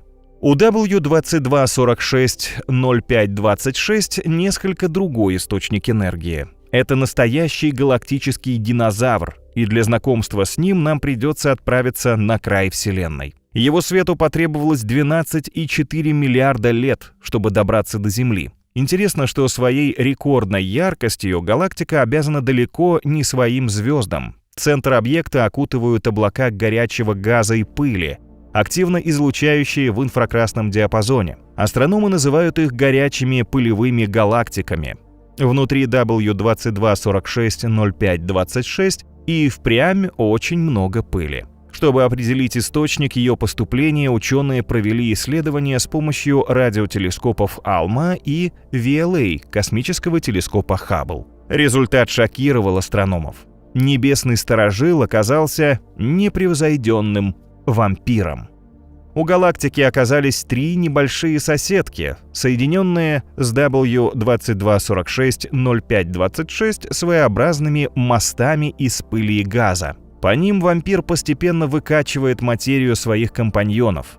Поедать сразу три себе подобных космических объекта — с таким аномальным примером каннибализма ученые столкнулись впервые. Раскаленное вещество жертв попадает прямо в галактическую топку, нутро сверхмассивной черной дыры в центре W2246-0526. За счет интенсивного питания материи трех галактик черная дыра набрала колоссальную массу, равную около 4 миллиардам солнечных. Это в 1000 раз больше, чем у сверхмассивной черной дыры Стрелец-А со звездочкой нашего Млечного Пути. Далекий монстр ярко светится в различных диапазонах волн. Окружающий галактику пылевой кокон поглощает этот свет и интенсивно переизлучает его в инфракрасном спектре. Астрономы даже называют этот регион «галактика-фейерверк». Сияние черной дыры в ней усиливает свет многочисленных сверхновых в спиральных рукавах, и регион выглядит как место проведения некого космического карнавала. Видимо, выкачивать содержимое своих соседок для этого каннибала – настоящий праздник. Наш Млечный Путь, вероятно, в будущем переживет нечто подобное. Причем он, скорее всего, выступит в роли людоеда и жертвы одновременно. Это звучит фантастически, но с помощью ученых мы разберемся, что к чему. Только сначала на минуту вернемся назад, в далекое прошлое, и узнаем, что нашу галактику уже можно назвать каннибалом со стажем. Она давно дебютировала в такой страшной роли, причем вполне удачно. Этому посвящено новое исследование команды ученых Института астрономии общества Макса Планка. Астрономы обнаружили свидетельство существования еще одной галактики-спутника Млечного Пути, которую назвали Понт. С помощью данных космического телескопа Гайя ученые выяснили, что Понт был поглощен нашей галактикой около 8-10 миллиардов лет назад. Примерно в то же время в чреве Млечного Пути бесследно исчезли еще 4 его соседки. А пятое, созвездие Стрелец, столкнулось с Млечным Путем впоследствии 5-6 миллиардов лет. Каннибал еще не переварил этот обед и активно продолжает свое страшное пиршество. Через 4 миллиарда лет наш мир, возможно, ждет еще один солидный бонус. По одной из версий, Млечный Путь ухитрится высосать водород из Большого и Малого Магелланового облака, а затем полностью их поглотит. Отличная подпитка. Но через 5 миллиардов лет Млечный Путь станет жертвой сам, столкнувшись со спиральной галактикой Андромеда. Сейчас соседка находится на расстоянии 2,5 миллионов световых лет от нас, но неумолимо приближается. Этому способствует взаимное притяжение двух галактик и невидимая темная материя, окружающая их. Пугаться, однако, не стоит. Ужасный процесс, как показало компьютерное моделирование, будет происходить крайне медленно. После столкновения Андромеда сумеет переварить Млечный Путь лишь спустя 2 миллиарда лет. И это лишь один из возможных вариантов развития событий. В процесс может вмешаться третий игрок. Как утверждают астрономы, он потенциально существует. Млечный Путь с Андромедой входит в местную группу галактик. Третья по величине в этой компании галактика-треугольник или М-33. Возможно, она тоже станет участником катастрофы, позже слившись с парой Андромеда-Млечный Путь. Также не исключено, что М-33 первой столкнется с нашей галактикой и образуется пара М-33 Млечный Путь, а потом к компании присоединится Андромеда. Однако вероятность такого развития событий ученые считают минимальной. Что случится с нами после ужасного катаклизма? По какому бы сценарию он ни проходил, Солнце, скорее всего, выбросит в новый галактический регион. И все же, по мнению астрономов, опасность разрушения ни нашей звезде, ни планете системы не грозит. Даже при слиянии галактик звезды вряд ли начнут хаотично летать и сталкиваться между собой. Уж слишком далеко одно светило находится в космосе от другого.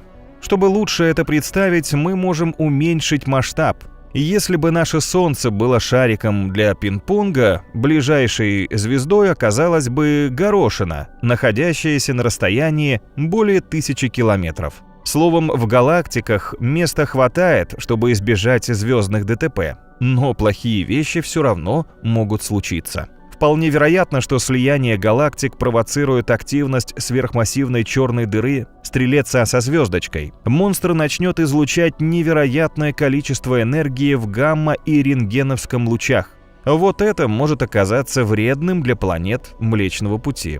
Словом, нашу галактику ожидает яркое, неспокойное и даже порой очень жестокое будущее. Хотя не исключено, что все пройдет намного спокойнее, без излишнего кровопролития. Об этом говорит уникальный опыт некоторых карликовых галактик, которые смогли отбиться от огромных каннибалов.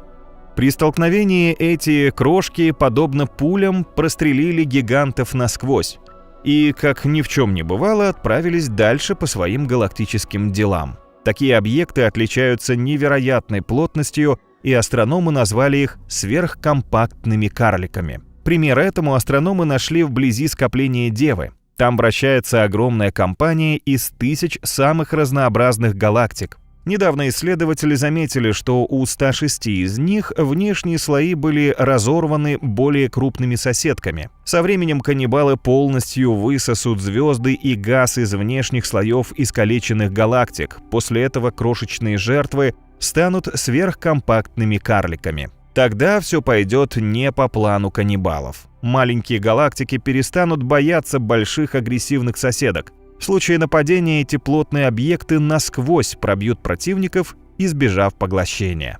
И казалось бы, эти карликовые галактики после освобождения могут спокойно путешествовать по космосу, по крайней мере, пока не попадут в лапы других, еще более жутких убийц – черных дыр. Агрессивных всеядных хищников, которые наводят ужас на все население Вселенной. Они заглатывают любую материю, что попадется на пути – планеты, звезды, облака и целые галактики, причем не только карликовые.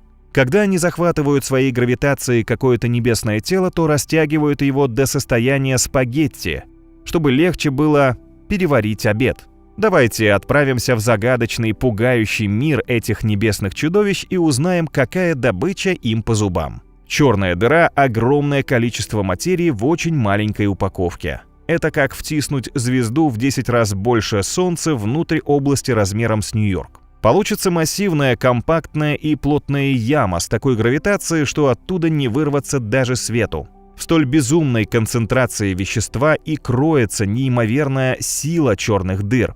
Монстры легко, как орешки, разгрызают на куски и пожирают даже самые огромные звезды. Недавно астрономы наблюдали, как одно из таких чудовищ надолго запаслось пищей в виде неосторожно подлетевшего к нему светила. Все началось с регистрации яркой рентгеновской вспышки, исходящей от галактики 2MASX J02301709 плюс 283-6050 в 500 миллионах световых лет от Млечного Пути. С помощью телескопа Swift исследователи наблюдали, как источник излучения ярко светится в рентгеновском диапазоне в течение 70 дней, и каждые 25 дней этот процесс повторяется. Проанализировав имеющиеся данные, ученые пришли к выводу, что источником вспышек является черная дыра массой примерно в 200 тысяч раз выше солнечной. Вокруг гигантского объекта по эллиптической орбите движется звезда, похожая на Солнце. Каждый раз, когда жертва максимально приближается к каннибалу, черная дыра откусывает от нее кусок материи.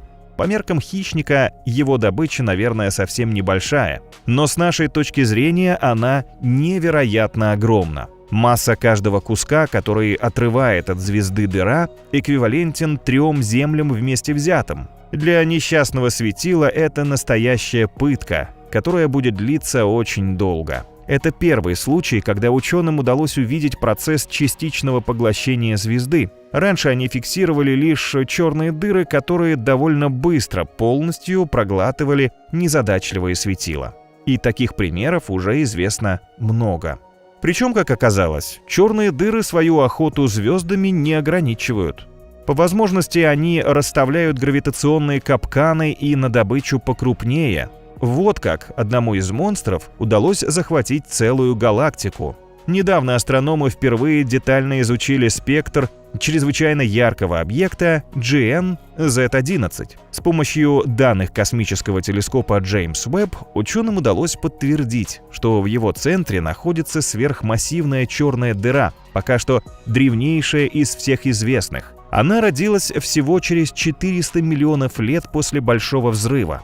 Эта черная дыра оказалась аномально прожорлива, и ей нужно было очень много пищи, чтобы вырасти до таких размеров. Самые ранние галактики считаются чрезвычайно богатыми газом. Скорее всего, одна или несколько из них стали идеальной питательной средой для сверхмассивной черной дыры GN-Z11. А теперь прожорливый монстр уничтожает собственный мир. Впрочем, тем самым он обрекает на гибель и себя самого. Галактика, где обосновалась дыра, очень компактная, она примерно в 100 раз меньше Млечного Пути. Аномально активное ядро, которое поддерживает черная дыра, вероятно, тормозит ее развитие.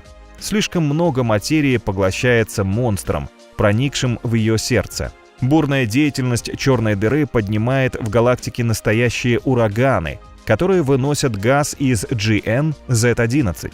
В таких условиях звездообразование может остановиться, и тогда галактика умрет. А вместе с ней, лишившись источника питания, навсегда заглохнет черная дыра. Пока же встряски, которые каннибал вызывает внутри GN-Z11, астрономы считают одними из самых мощных событий во Вселенной. Однако, если черная дыра проглатывает себе подобную, происходит нечто более грандиозное. Ученые узнают о подобных катастрофах благодаря гигантским гравитационным волнам, которые возникают в космосе после столкновений черных дыр. Обсерватории Лиго, Вирго и Кагра позволяют ученым исследовать эти возмущения, получая сведения об орбитах монстров перед катастрофой и причинах их столкновений. Итоги исследований гравитационных волн поразили ученых огромным количеством слияний черных дыр звездной величины. Они рождаются в огне сверхновых и во время этого процесса выбрасывают из своих систем все ближайшие объекты. Ситуация, при которой две такие сингулярности могут вступить в гравитационное взаимодействие, не является обычным событием для Вселенной.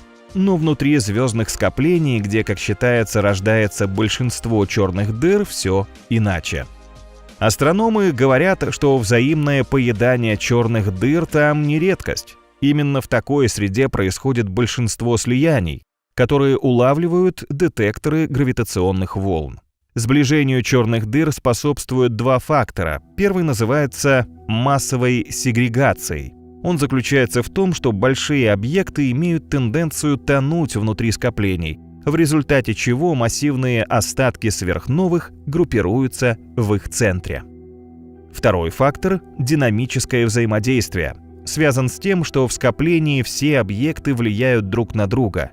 И если две черные дыры сближаются, то гравитационные поля окружающих звезд тоже начинают подталкивать их друг к другу. Ученые выяснили, что пары перед столкновением выходят на орбиты, далекие от круговых. Обычно такие дыры движутся по достаточно эксцентричному пути, раскачиваясь и вибрируя. Астрономы сравнивают это с танцем, поскольку монстры порой виртуозно проделывают очень сложные движения вокруг партнеров. В одном скоплении могут одновременно вальсировать сразу несколько пар таких сингулярностей, активно взаимодействуя друг с другом. С одной стороны, они устраивают в небе увлекательное шоу, но с другой организуют чрезвычайно сложный процесс. Впрочем, напомним, что все это касается черных дыр звездной величины. А что насчет немыслимых колоссов, сверхмассивных черных дыр, которые заседают в центрах галактик? Эти чудовища тоже не прочь поживиться подобным себе объектом, причем не так уж редко. Такую идею высказала команда астрономов из США. Впрочем, пока среди самых огромных черных дыр ни один акт каннибализма напрямую не зафиксирован. Однако на них указывают многочисленные модели ученых. Для подкрепления своих выводов исследователи проанализировали сверхмассивную двойную черную дыру в эллиптической галактике B2-0402 плюс 379. Расстояние между ее компонентами является наименьшим из известных, всего 24 световых года. По оценкам команды, масса двойной черной дыры в 28 миллионов раз превышает солнечную. Это делает пару самым тяжелым объектом подобного типа из известных астрономам. Понимание того, как сформировалась система, в дальнейшем поможет ученым предсказать, съест ли более сильный объект слабого соперника. Пока астрономам известно, что после галактического слияния сверхмассивные черные дыры не сталкиваются в лоб. Вместо этого они начинают кружить одна вокруг другой, постепенно теряя энергию. Их тандем становится все теснее, пока гравитация более сильного объекта не поймает в капкан своего соперника и постепенно его не поглотит. Пара B2-0402 плюс 379 во время этого процесса, похоже, выбросила прочь почти всю материю своего окружения, оставив ядро галактики без звезд и газа. Это помогло обеим дырам замедлиться, что в свою очередь постепенно все больше их сближает. Судьба ужасной парочки пока точно неизвестна. Вполне возможно, черные дыры сожгут друг друга только после какой-то катастрофы. Например, к этому монстров может подтолкнуть слияние их эллиптической галактики с какой-то другой. Галактики, теперь еще и черные дыры, включая сверхмассивные. Наше небо, похоже, кишит такими гигантскими каннибалами, что невозможно даже вообразить. Мы можем только по уменьшенным в триллионы раз анимациям представить, как они рвут на части, проглатывают и высасывают соки из себе подобных. Кажется, в свете нет ничего грандиознее этого. Но физики Копенгагенского университета в Нидерландах заподозрили в каннибализме саму Вселенную. Их гипотеза основана на теории мультивселенной. Мы уже не раз разбирали ее с вами, но давайте кратко повторим. Идея основана на том, что наше мироздание не единственное. Представьте морскую пену, где каждый пузырек – отдельная вселенная, а наша – лишь один из них. Таких миров может оказаться бесконечное множество, причем полностью обособленных друг от друга.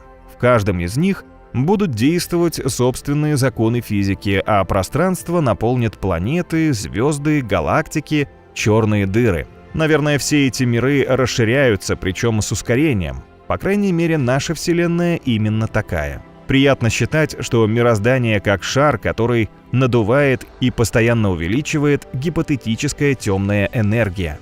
Предположительно, она составляет от 65 до 70% всей Вселенной, но в реальности ее обнаружить не удалось. Так что пока может быть и другое объяснение расширению всего сущего, без участия темной энергии. По мнению голландских ученых, наше мироздание регулярно сталкивается с новорожденными реальностями, а затем их проглатывает. Именно такая подпитка позволяет Вселенной постоянно расширяться, наращивая скорость. Подобные выводы ученые сделали на основе своей математической модели. Оказалось, что их теория лучше соответствует наблюдаемой астрономами картине, чем объяснение с темной энергией.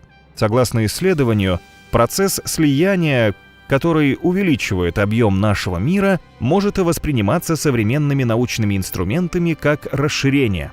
Кроме того, по мнению физиков, подобная версия отлично объясняет проблему космической инфляции. Считается, что загадочное сверхбыстрое расширение в первые моменты существования Вселенной вызвало некое гипотетическое поле – инфлятон. Но голландские исследователи предполагают, что процесс спровоцирован актом каннибализма. И жертвой тогда стала наша собственная Вселенная, которая только родилась после Большого взрыва. Ее поглотил более мощный мир, находившийся неподалеку. После этого образовалась новая Вселенная, та, в которой мы живем. Она продолжает сталкиваться с детскими мирами и проглатывать их, каждый раз получая дополнительный импульс энергии. История с мультивселенной, населенной каннибалами, кажется фантастической. Но за ней стоят сложные математические расчеты и ряд солидных физических теорий. Идея мультивселенной считается перспективной с точки зрения квантовой механики, а также теории струн.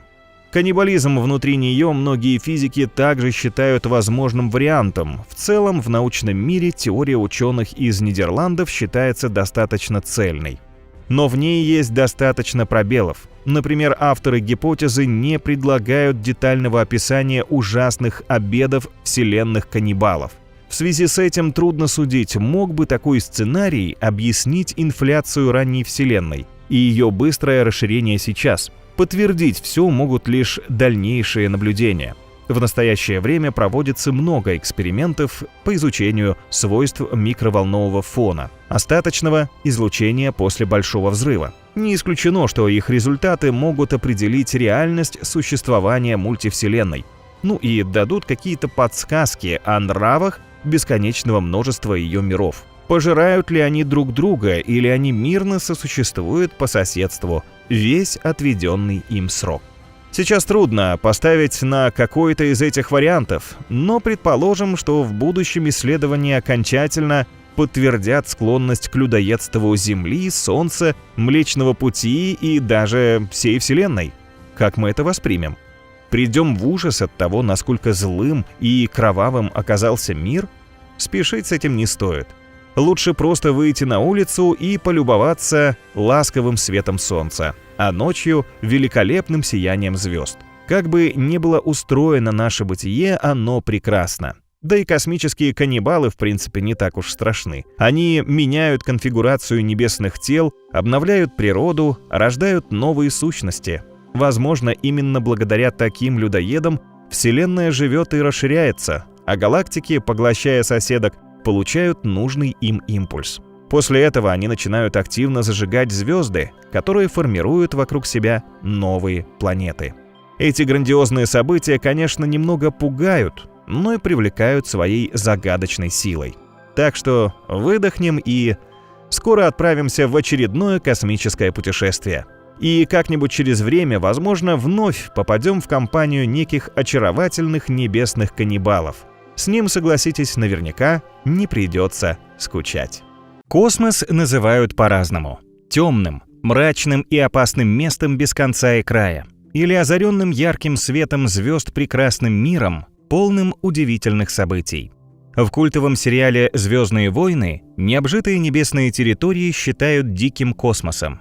Он непредсказуем, богат загадочными явлениями, выдающимися гравитационными полями, потрясающими звездами и безумными аномалиями. Каждое из этих определений по-своему верно. В космосе есть практически все. У него такие просторы, что, казалось бы, места хватит всем небесным телам. Тесниться не нужно. Однако галактики, звезды, планеты и даже их природные спутники зачастую создают очень странные альянсы или вступают в союзы, которые иначе как дикими не назовешь. Как вам звезды в компании с черными дырами или планеты буквально в обнимку с пульсарами? Недавно звезда С-29 устроила нечто подобное в центре Млечного Пути.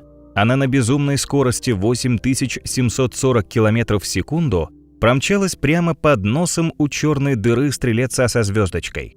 Всего в 90 раз дальше, чем Земля от Солнца. И ничего, осталась целой.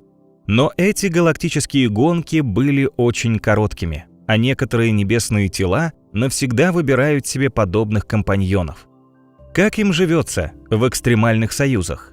Мы посвятим наше космическое путешествие выяснению их секретов. Вселенной есть чем нас удивить. Так что быстрее отправляемся в путь. До первой остановки далеко лететь не придется. Мы затормозим у Сатурна, еще раз как следует полюбуемся его великолепными кольцами и присмотримся к ним внимательнее. Все кольца представляют собой микроскопические частицы и целые глыбы размером от песчинки до двухэтажного автобуса. Они в основном состоят изо льда с примесью силикатов, железа и органических соединений. Об этих уникальных структурах ходят настоящие легенды. Но мы обратим внимание на вполне реальное, подтвержденное астрономами явление. Оно раскрывает перед нами очень странный космический союз. В кольцах Сатурна прячутся настоящие спутники ледяного гиганта. Их, например, мы сможем увидеть в двух зазорах, а именно в щелях Келлера шириной 35 км и Энке в 325 км. Предполагается, что эти щели прорвали именно крошечные спутники. Недавно астрономы с помощью инфракрасного телескопа обнаружили у планеты еще одно огромное внешнее кольцо. Его назвали Фебой, как и ближний спутник Сатурна. Феба расположена на расстоянии 3,7–11,1 миллионов километров от планеты, наклонена на 27 градусов по сравнению с остальными и вращается в противоположном направлении. Это гигантская структура, в которой может поместиться миллиард таких планет, как Земля. Кольцо настолько разреженное, что мы можем пролететь сквозь него, не встретив ни единого обломка на своем пути. Космический аппарат НАСА Кассини увидел рождение в этом кольце небольшого ледяного объекта, который может быть новым природным спутником Сатурна. Диаметр небесного тела не превышает 5 километров, однако он представляет собой потрясающее зрелище. Подлетев поближе, мы увидим его как некий сгусток материи, который сияет ярким светом в окружающей среде. Открытие подобных спутников ученые считают очень важным, поскольку с их помощью больше узнают о формировании колец Сатурна. Но как среди них возникают луны, пока исследователи не могут дать однозначный ответ. Однако для спутников это наверняка очень опасная среда. Камни и огромные глыбы, из которых состоят кольца, в любой момент могут сбить эти спутники с орбиты и отправить в скитание по пространству. В открытом космосе подобные луны рано или поздно могут вступить в новый, еще более экстремальный союз.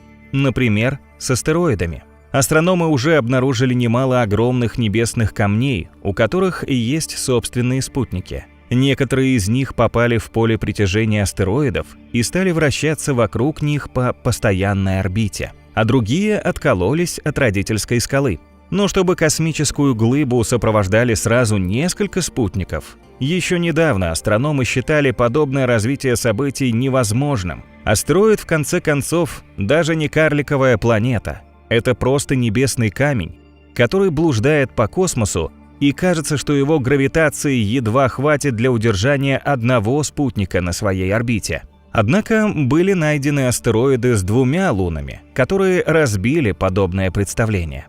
Еще сильнее картину изменил астероид главного пояса Электра с продолжительностью вращения на орбите в 5,5 лет и диаметром 200 километров. Это редкая углеродная скала, которая поглощает солнечный свет и плохо видна астрономам.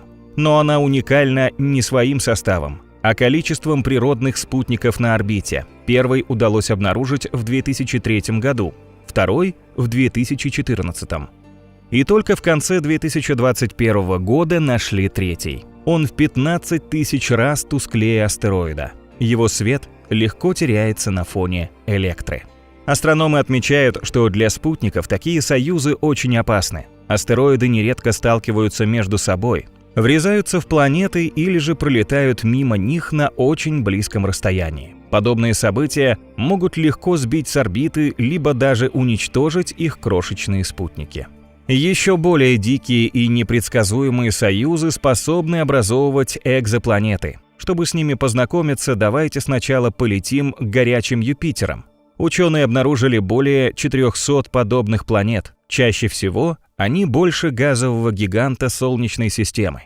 Горячие Юпитеры, как и положено, вращаются вокруг обычных звезд. Казалось бы, ничего интересного в этих системах нет, если бы не один нюанс. Их можно назвать настоящими горячими спартанцами, которые способны выдержать невероятный экстрим. Гиганты путешествуют по пространству буквально в обнимку со своими звездами. Они должны давно сгореть дотла в огне светил. Однако горячие Юпитеры держатся как ни в чем не бывало, хотя и невероятно раскалены. Астрономы ломают головы над тем, как выживают эти пышущие жаром гиганты. Пока на этот счет существуют две отдельные гипотезы. Защитным барьером для планеты может служить магнитное поле родительской звезды, или красной чертой для горячего Юпитера является его пылевой диск.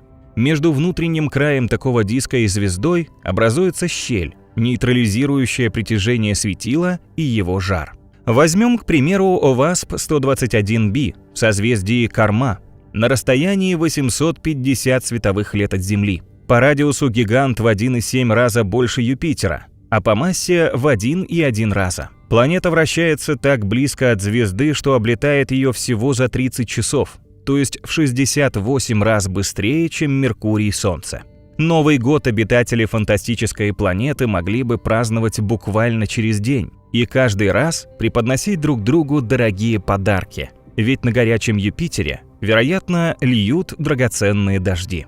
Частицы расплавленного железа, магния, хрома, ванадия, алюминия и титана создают на более прохладном, отвернутом от звезды полушарии металлические облака. В них алюминий конденсируется с кислородом. Его капли образуют рубины и сапфиры с примесями хрома, железа, титана либо ванадия. Затем, возможно, они выпадают в виде дождя. Только вот ни один инопланетянин этими сокровищами воспользоваться не сможет. Из-за близости к звезде WASP-121b раскаляется до 2000 градусов Цельсия. Так что существование белковой жизни на ней исключено. До недавних пор астрономы были уверены, что в экстремальной близости к звездам выживают лишь подобные WASP-121b, горячие Юпитеры. Однако в созвездии Скульптор был обнаружен ультрагорячий Нептун в тесном союзе со своим светилом. Чтобы познакомиться с этой необычной экзопланетой, мы отправимся на расстояние около 260 световых лет от Земли. Там находится звезда LTT-9779, похожая на Солнце. Вокруг этого светила вращается экзопланета LT-9779, которая превышает Землю по радиусу в 4,6 раза, а по массе в 29 раз. Таким образом, ее средняя плотность почти как у Нептуна. Предполагается, что экзопланета обладает газовой оболочкой, богатой водородом и гелием. Но самое интересное заключается в орбите небесного тела. Она проходит на расстоянии всего 2,5 миллиона километров. Раскаленный Нептун вращается так близко к своей звезде, что год на нем длится 19 часов, а излучение светила разогревает планету до температуры более 1700 градусов Цельсия. При такой жаре тяжелые элементы, включая железо, могут испаряться в атмосферу. Пока астрономы не понимают, как атмосфера вообще могла сохраниться в такой жаркой среде. Орбита LT-9779b находится в так называемой пустыне горячих Нептунов. регионе вблизи звезды, где ранее обнаруживались лишь суперземли и горячие Юпитеры. Считается, что тело размером с Нептун на подобной орбите достаточно быстро должно лишиться атмосферы. Чтобы объяснить это несоответствие, астрономы уже выдвинули несколько гипотез. Согласно одной из них, изначально LT-9779b представляла собой более крупную и менее плотную экзопланету, которая в настоящее время лишилась части своей газовой оболочки. По другой версии, она лишь недавно мигрировала на свою нынешнюю орбиту. Впрочем, некоторые светила и на более солидном расстоянии опасны для своих планет. Мы знаем, что гигантские светила заканчивают свою жизнь взрывами сверхновых. Они высвобождают столько энергии, что вся галактика начинает ярко светиться. После подобного взрыва остаются лишь мертвые ядра, которые называют нейтронными звездами. Или, если предшественником было еще более массивное светило, то возникают черные дыры. Любые планеты, вращающиеся вокруг сверхновой, теоретически должны быть уничтожены взрывом. Однако, как ни странно, найдены несколько настоящих зомби-миров. Они загадочным образом пережили катаклизм и, как ни в чем не бывало, продолжают кружить по орбите. Ученые уже обнаружили планеты в системе пульсаров, которые являются разновидностью нейтронных звезд. Такие светила невероятно быстро вращаются с периодами от доли секунды до нескольких секунд. Это приводит к возникновению чрезвычайно интенсивных магнитных полей, в миллиарды раз превышающих земное. Магнитные поля поднимают вокруг пульсаров безумные ветры из высокоэнергетических частиц. Создается просто гибельная для их соседей среда.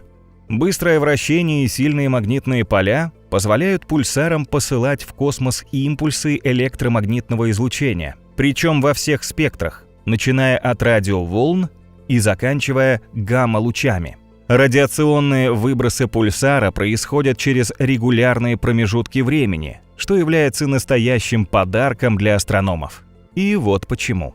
Если у мертвого светила есть планета, оба небесных тела будут вращаться вокруг общего гравитационного центра. Это означает, что радиоизлучение станет периодически растягиваться и сжиматься по одному сценарию. Наблюдение за подобными сигналами позволило астрономам обнаружить планеты. Как они себя чувствуют рядом с пульсарами?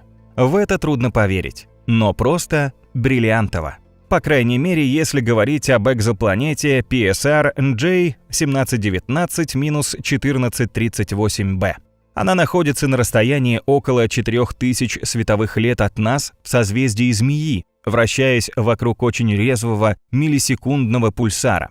Он обладает огромной плотностью и при массе в 1,4-1,5 солнечных достигает диаметра всего лишь около 20 километров. Его планета тоже совершенно необычная. Она аномально плотная, причем немного более массивна, чем Юпитер, а радиусом в 2,5 раза меньше нашего газового гиганта. Мы отправимся к этому миру, чтобы узнать его удивительную тайну.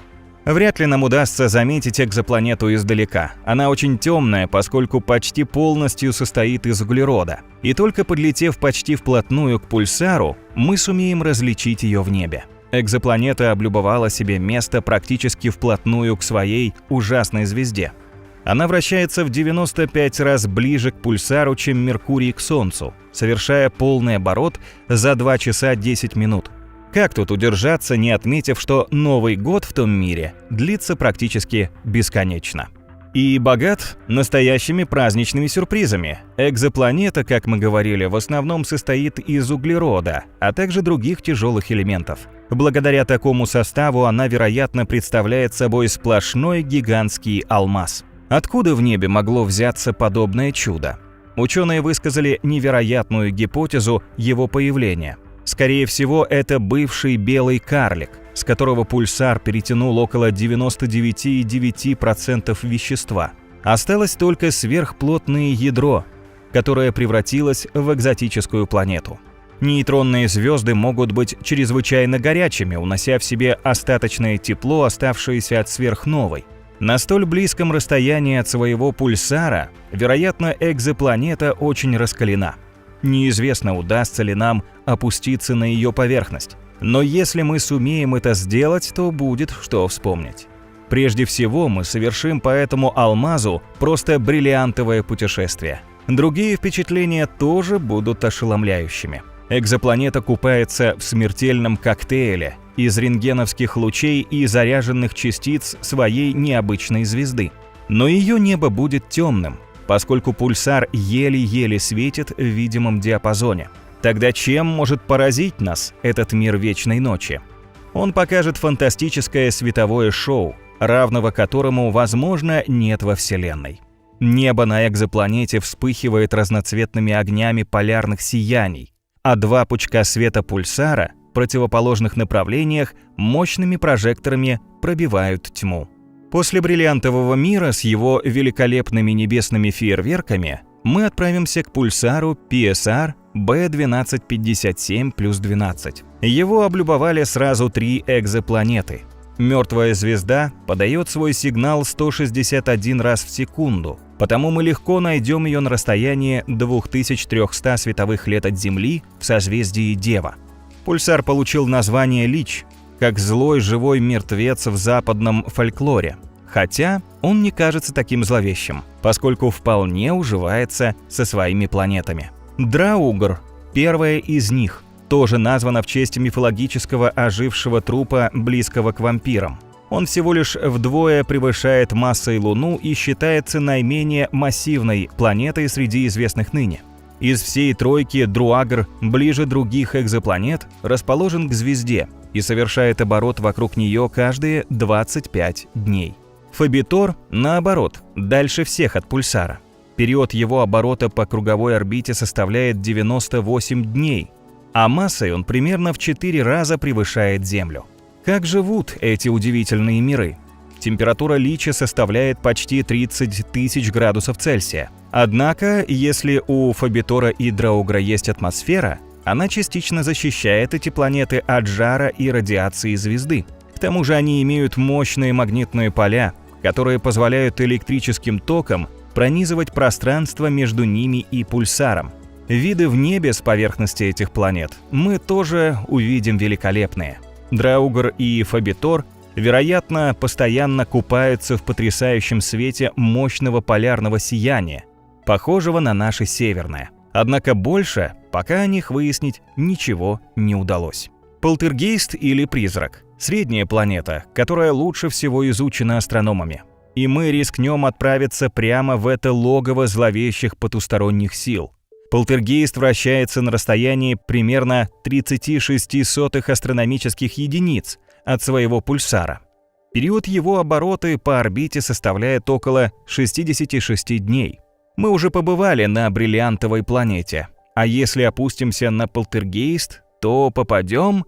Нет, не в сокровищницу призраков, а прямо на свалку. Астрономы считают, что эта экзопланета слеплена из космического мусора. После взрыва сверхновой в любой звездной системе летает множество клочьев, небесных тел. Из них в системе PSR B1257+12 со временем сформировались планеты второго поколения. Среди них был и Полтергейст. Этот гигантский космический пылесос втянул в себя невероятное количество небесного хлама. Образовалась экзопланета в 4 раза массивнее Земли, хотя меньше по радиусу. Предполагается, что при такой массе у маленького небесного тела должна быть твердая скалистая поверхность. Попав в этот мир, мы не ощутили бы угрозы. Однако Полтергейст очень коварен. Экзопланету постоянно топят ливни из ионов, которые вызваны влиянием пульсара. Такие условия смертоносны для всего живого. Кажется, ничто, кроме зомби, не может существовать в этом жутком уголке галактики. Но Полтергейст проявил свою запредельную сущность, и вскоре астрономы усомнились в озвученных прежде выводах. Оказалось, несмотря ни на что, экзопланета может быть потенциально обитаема. Правда, лишь в случае, если имеет толстую плотную атмосферу. Такая газовая оболочка в состоянии прикрыть ее поверхность от смертельных рентгеновских и гамма-лучей.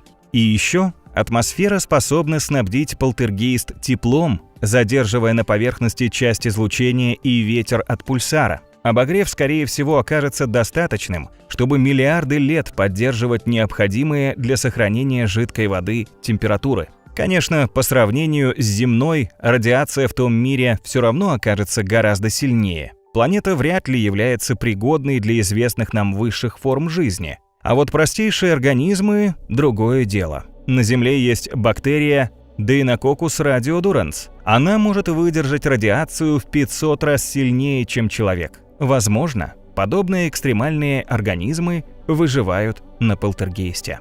Так что пульсары вполне лояльны в своих союзах с планетами. Но есть те, что по-настоящему опасны, причем даже для соседних звезд. Рентгеновская обсерватория НАСА Чандра зафиксировала группу светил, известных как пульсары-пауки.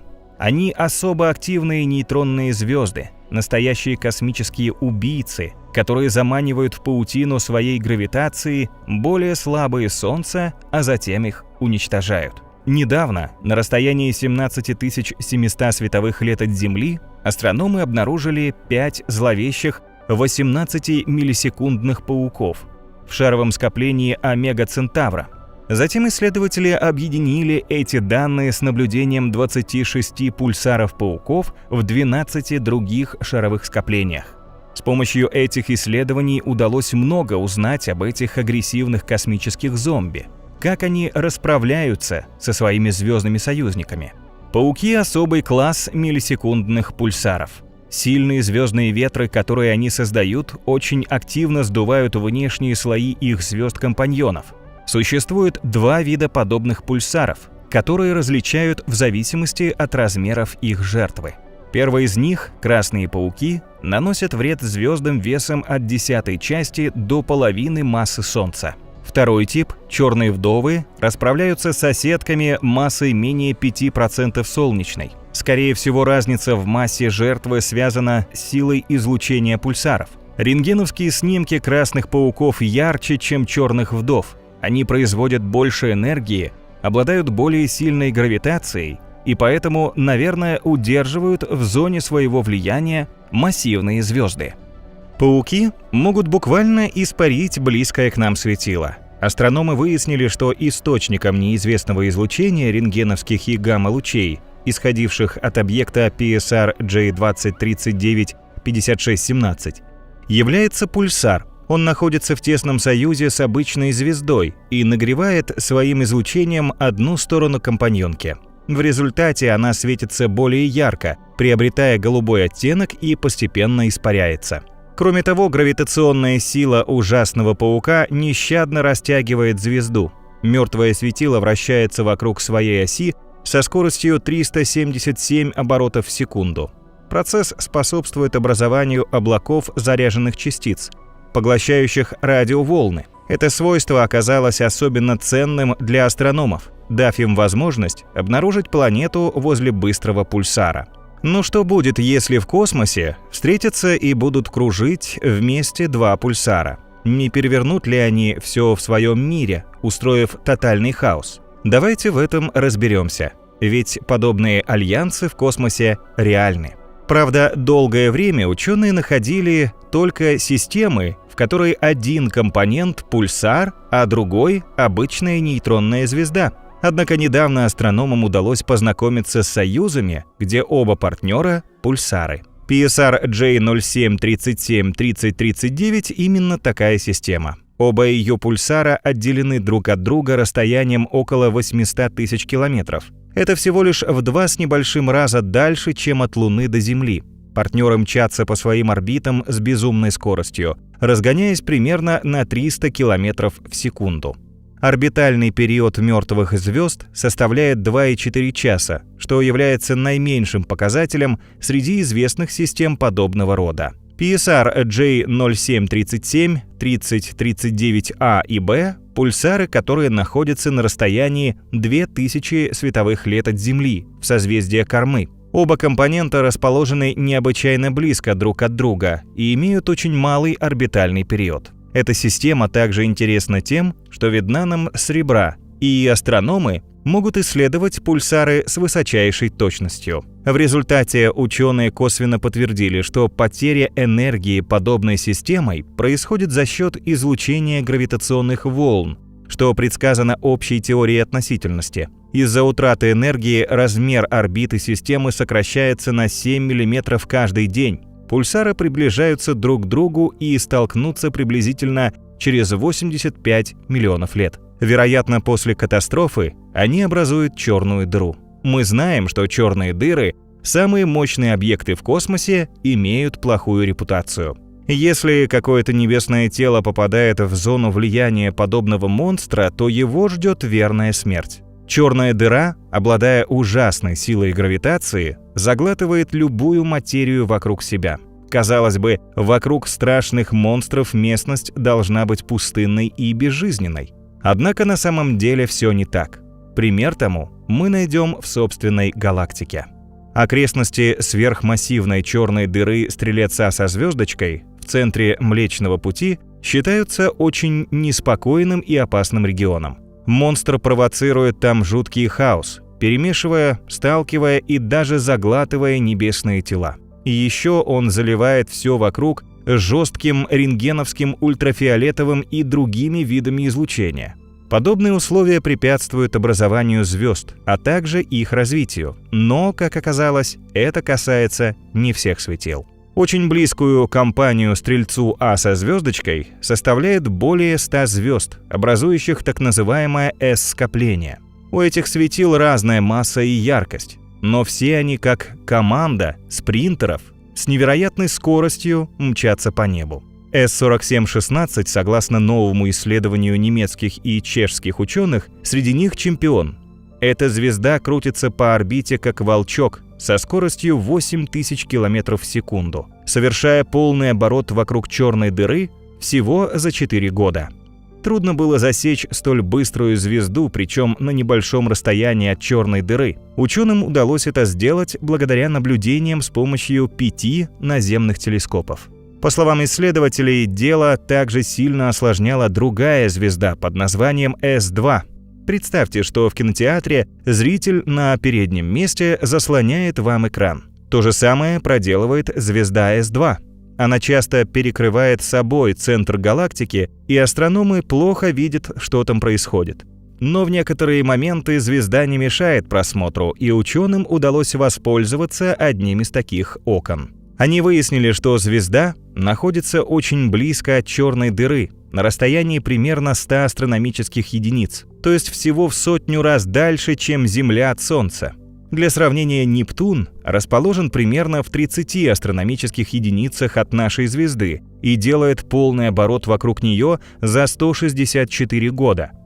Благодаря изучению С-4716 исследователи больше узнали о жизни самых быстрых звезд в центре Млечного Пути. Буквально на пороге у черной дыры. Однако следует учесть, что светила не могут формироваться так близко к космическим монстрам. Скорее всего, они родились дальше от черной дыры, а затем приблизились к ней под воздействием других звезд и объектов S-скопления. Впрочем, все может происходить иначе. Долгое время ученые предполагали, что только старые звезды способны существовать за счет динамического трения вблизи сверхмассивной черной дыры. Однако в непосредственной близости от Стрельца-А со звездочкой были обнаружены очень молодые звезды. До сих пор не ясно, как они туда попали и где сформировались. Это явление исследователи назвали парадоксом молодости. Юная X3A, которое исследовали ученые Института астрофизики Кёльнского университета, входит в число таких небесных тел. Возраст звезды составляет всего несколько десятков тысяч лет. Возможно, она возникла в пылевом облаке, вращающемся вокруг гигантской черной дыры, а на свою текущую орбиту вышла лишь после формирования. Звезда отлично прижилась в том опасном регионе и даже каким-то образом сумела поживиться хорошей порцией материи. X3A в 10 раз больше и в 15 раз тяжелее нашего Солнца. Но как ей удалось стащить столько пищи прямо из-под носа черной дыры? Оказывается, на расстоянии в несколько световых лет от Стрельца-А со звездочкой Существует область, которая отвечает условиям для звездообразования. Регион представляет собой плотное прохладное кольцо из газа и пыли, куда почти не проникает радиация дыры. Эта структура обладает огромной массой в сотни солнечных.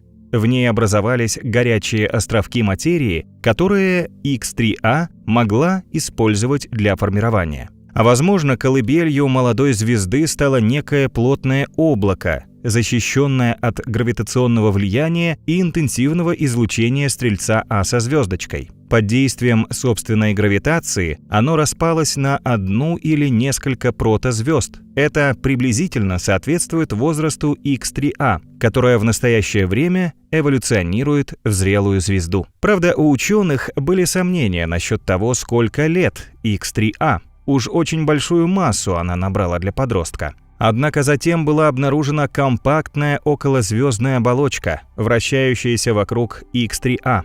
Таким образом, юный возраст звезды был полностью подтвержден, а газово-пылевые облака признаны местом рождения молодых светил в центре Млечного Пути, несмотря на близость черной дыры Стрелец А со звездочкой.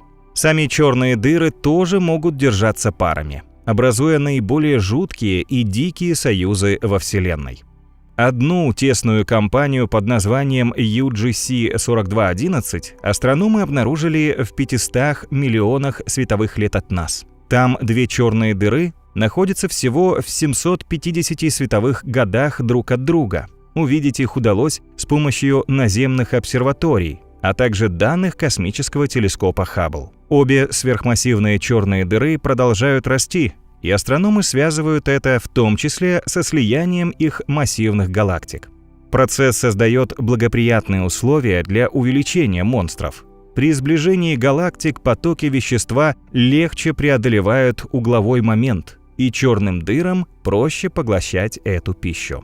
Но ничто не сравнится с другой парой черных дыр, которые находятся в ядре эллиптической галактики B2 0402 плюс 379. Объект удален от нас на 750 миллионов световых лет. Ученые иногда в шутку называют его ископаемым, оставшимся на месте бывшего галактического скопления. Вероятно, давным-давно несколько галактик слились в одну, образовав B2 0402 плюс 379. А сверхмассивные черные дыры создали там пару. Данные телескопа Gemini North на Гавайях позволили взвесить дыры в ядре этой галактики.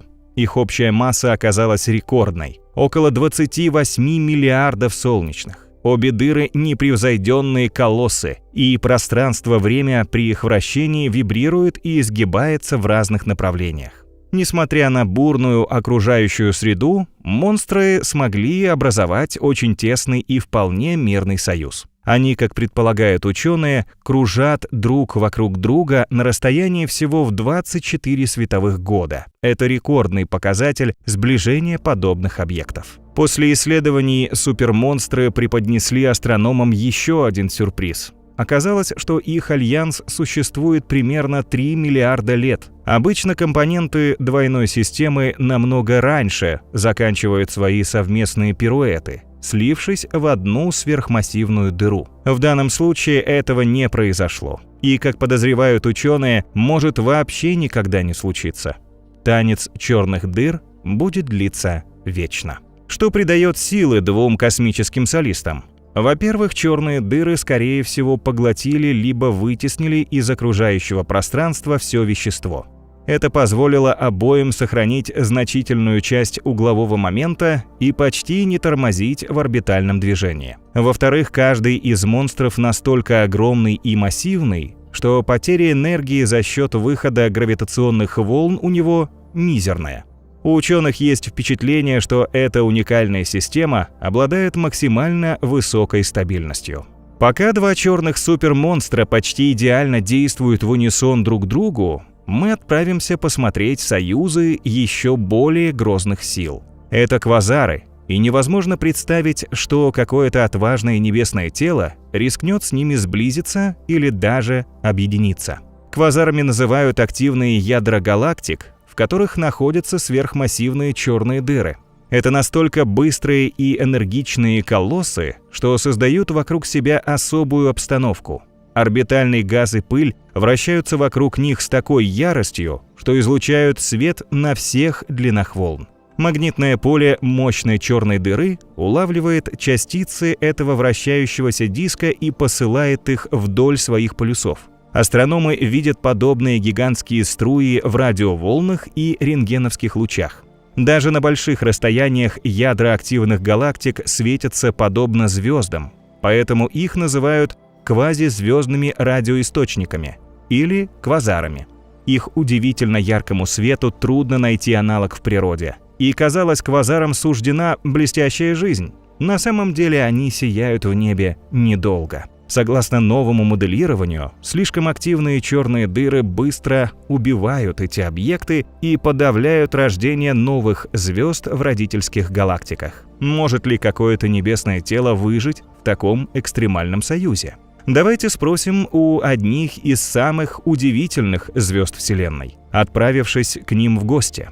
Мы издалека узнаем подобные светила, потому что их окружают загадочные газовые нити. Из-за этого звезды похожи на огромные небесные помпоны и называются помпонными. Странные украшения появились у них в результате партнерства с квазарами. Подлетев к ним ближе, мы попадем в ослепительную, полную энергии среду. Безумная гравитация вблизи сверхмассивной черной дыры квазара искажает пространство-время и создает колебания в межзвездном пространстве. Мощные струи частиц пылающими фонтанами вырываются изнутра монстра. Галактики с помпонными звездами сияют в миллион раз сильнее, чем, скажем, наша соседка Андромеда. С поверхности нашей планеты астрономы также наблюдают постоянное мерцание квазаров. Однако в нашем космическом путешествии мы подобного не увидим.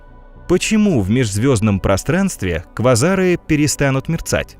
Астрофизики из Калифорнийского технологического университета и университета Мэнли изучали эти объекты с помощью радиотелескопа CSIRO в Австралии. Ученые увидели, как в радиодиапазоне квазар ПКС 1322-110 резко тускнеет, а потом вновь набирает яркость. Настолько яркое и мощное колебание света исследователи наблюдали впервые. Ученые объясняют, что в этом виновата атмосфера Земли. Например, звездный свет сталкивается с разными слоями колеблющегося воздуха, что заставляет его мерцать. То есть нам только кажется, что это делают сами звезды. Точно так же мы принимаем за мерцание квазаров потоки теплого газа в межзвездном пространстве, которые распространяют их радиосигналы. Но до сих пор было загадкой, что это за потоки и откуда они истекают. Первый раз астрономы заподозрили в этом звезды, когда с помощью 10-метрового оптического телескопа Кека на Гавайях наблюдали мерцание квазара ПКС 1322-110. Тогда ученые поняли, что объект находится очень близко к горячему светилу Спика. Позднее они припомнили, что рядом с раскаленной звездой Вега тоже мигает квазар J1819 плюс 3845. Две горячие звезды, два мерцающих квазара в тесном союзе. Что это? Просто совпадение? Дальнейшие исследования показали, что никакой случайности здесь нет. Команда астрофизиков из Калифорнии пересмотрела более ранние данные о J1819 плюс 3845 и еще одном ярко мерцающем квазаре ПКС 1257-326. Они обнаружили, что последний объект находится недалеко от горячей звезды Аль-Хаким. Подобные пары связаны некими загадочными структурами, длинными и тонкими. Команда предполагает, что из каждой раскаленной звезды, которая находится в тесном союзе с квазаром, выходит множество подобных нитей теплого газа. Они образуют вокруг звезд нечто вроде помпонов, шарообразных украшений из ниток или пряжи. А возможно, такие инструменты похожи на кометные образования в туманности Улитка. По мнению исследователей, они могут датироваться временем формирования звезд или даже более ранним периодом. Когда-то они были ледяными шариками из газа. Со временем ультрафиолетовое излучение квазара взорвало эти образования. В результате каждая из них образовала теплую газовую оболочку и длинный хвост, тянущийся далеко в космос. Но самые мощные космические союзы квазары образуют с галактиками. Это изображение Хаббла свидетельствует о паре таких соседей, которые сливаются воедино. Яркий центральный объект, сам квазар, расположенный на расстоянии нескольких миллиардов световых лет. Два огонька слева от центрального объекта являются остатками галактики, разрушенной взаимным гравитационным притяжением с квазаром. Астрономы тщательно изучили снимки Хаббла и обнаружили нечто неожиданное. Оказалось, что союзы квазаров с галактиками создают вокруг себя гораздо более жестокую и сложную среду, чем ожидалось. Она провоцирует галактические столкновения и слияния, а также разрушение различных небесных тел. Ученые решили исследовать 14 самых ярких ближайших квазаров, чтобы все лучше выяснить. Они надеялись обнаружить родительские галактики квазаров. К удивлению авторов исследования, снимки 8 не показали ярких родительских галактик, однако умеренно яркие были идентифицированы у 3 других объектов. Затем квазары без галактик еще раз поразили астрономов. Выяснилось, что у них есть галактики-компаньоны, причем оба объекта расположены настолько близко друг к другу, что сольются не более чем через 10 миллионов лет. Одну пару исследователи даже назвали «дымящимся ружьем», потому что в ней галактика искажена гравитацией квазара и находится с ним в фазе активного слияния. Ученые планируют проверить свои выводы во время наблюдений за другими активными ядрами галактик. Тем временем еще одна команда исследователей обнаружила яркие галактики вокруг 4 квазаров. Это показывает, что спутники зачастую почти такие же массивные, как и сами квазары. Трудно представить, какой энергетической мощью обладают подобные союзы и насколько яркие события, масштабные катастрофы они способны вызвать в космосе. Хотя если компаньонами окажутся 2 активных галактических ядра, то все может оказаться еще более грандиозным. Исследования астрономов Университета Иллинойса ищут такие союзы и уже достигли некоторых успехов. Однако, по оценкам ученых, на каждую 1000 квазаров в космосе приходится лишь 1 двойной. Квазары разбросаны по всей Вселенной, и найти эти пары все равно, что обнаружить иголку в стоге сена. По мнению исследователей, этих объектов было больше всего 10 миллиардов лет назад. Они решили обратить внимание на данный временной период и поискать двойные квазары ближе к краю Вселенной. Космический телескоп Хаббл действительно обнаружил очень близкую пару в 10 миллионах световых лет от Земли. Их выявили по легким колебаниям света, поскольку яркость каждого компонента различается. По словам исследователей, количество излучения зависит от графика питания черных дыр квазаров. Объекты, которые назвали SDSS J0749 плюс 2255, создали удивительно крепкий союз. Они движутся буквально плечом к плечу и находятся, скорее всего, в центрах сливающихся галактик. Двойную систему эти активные ядра составят предположительно через 220 миллионов лет. Наблюдения в оптическом, рентгеновском, ультрафиолетовом и радиодиапазоне позволили различить в SDSS J0749 плюс 2255 2 сверхмассивные черные дыры, разделенные расстоянием более 10 тысяч световых лет. Они активно поглощают вещество из своих галактик, массу которых астрономы оценили в 1000 солнечных. Сами дыры исследователи называют настоящими колоссами Вселенной, массой в миллиарды Солнц. Открытие столь древнего слияния поможет астрономам лучше понять, в каких условиях эволюционировали галактики, когда возраст Вселенной составлял 2-3 миллиарда лет. И еще в какой-то степени покажет будущее Млечного Пути. Нашу галактику ждет столкновение с соседней Андромедой. Во время слияния сверхмассивных черных дыр обоих объектов также может образоваться двойное активное ядро галактики. Но это дело далекого будущего. Тем временем Млечный Путь уже вступил в немыслимый союз. Это гигантское кладбище звезд, которое обнаружили астрофизики Сиднейского университета. На космическом погосте покоятся трупы некогда массивных солнц, которые в конце жизни превратились в черные дыры или нейтронные звезды. Давным-давно они освещали нашу галактику, но после смерти были выброшены за ее пределы. Как такое могло произойти? Мы знаем, что звезды, более чем в 8 раз массивнее нашего Солнца, в конце концов взрываются сверхновыми. После этого остаются черные дыры и нейтронные звезды. Наша галактика существует 10 миллиардов лет, и за это время она должна просто кишеть миллиардами подобных мертвых звезд и черных дыр. Однако астрономы не находят их так много. В связи с этим они предположили, что минимум треть подобных объектов были выброшены в межзвездное пространство энергией сверхновых. Астрономы до сих пор не знали, где искать эти останки.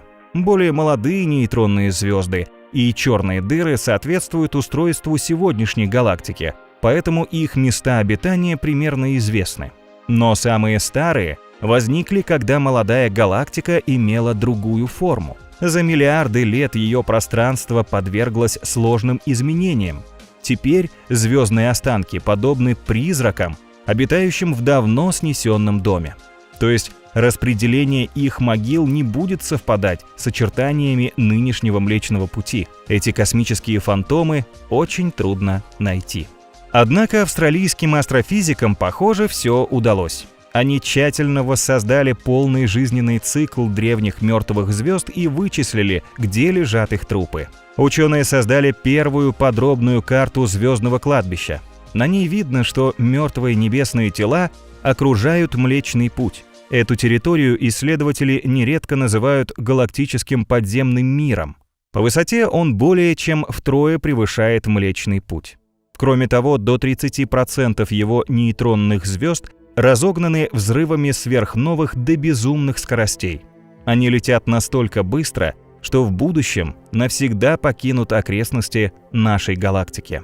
Как оказалось, компактные остатки мертвых звезд показывают принципиально иное распределение и структуру среды, чем в видимой галактике. Несоответствие даже больше, чем ожидали ученые. Теперь исследователи будут разбираться в данном явлении. А для нас особенно важно, какое влияние оказывает подобное окружение на Млечный Путь. Согласитесь, оно ассоциируется у нас с чем-то недобрым и зловещим. К счастью, по мнению ученых, звездные зомби не выкачивают газ из нашей галактики и не разрушают ее каким-то другим образом. Возможно, в будущем астрономы найдут еще более дикие и немыслимые небесные союзы. Сейчас трудно спрогнозировать, какими они будут. Еще полвека назад никто не мог вообразить, что у астероидов есть спутники, а звезды живут буквально в нескольких шагах от смертельно опасных черных дыр. Эти альянсы расскажут астрономам еще много нового. Ученые надеются узнать все тайны диких союзов с помощью технологий будущего.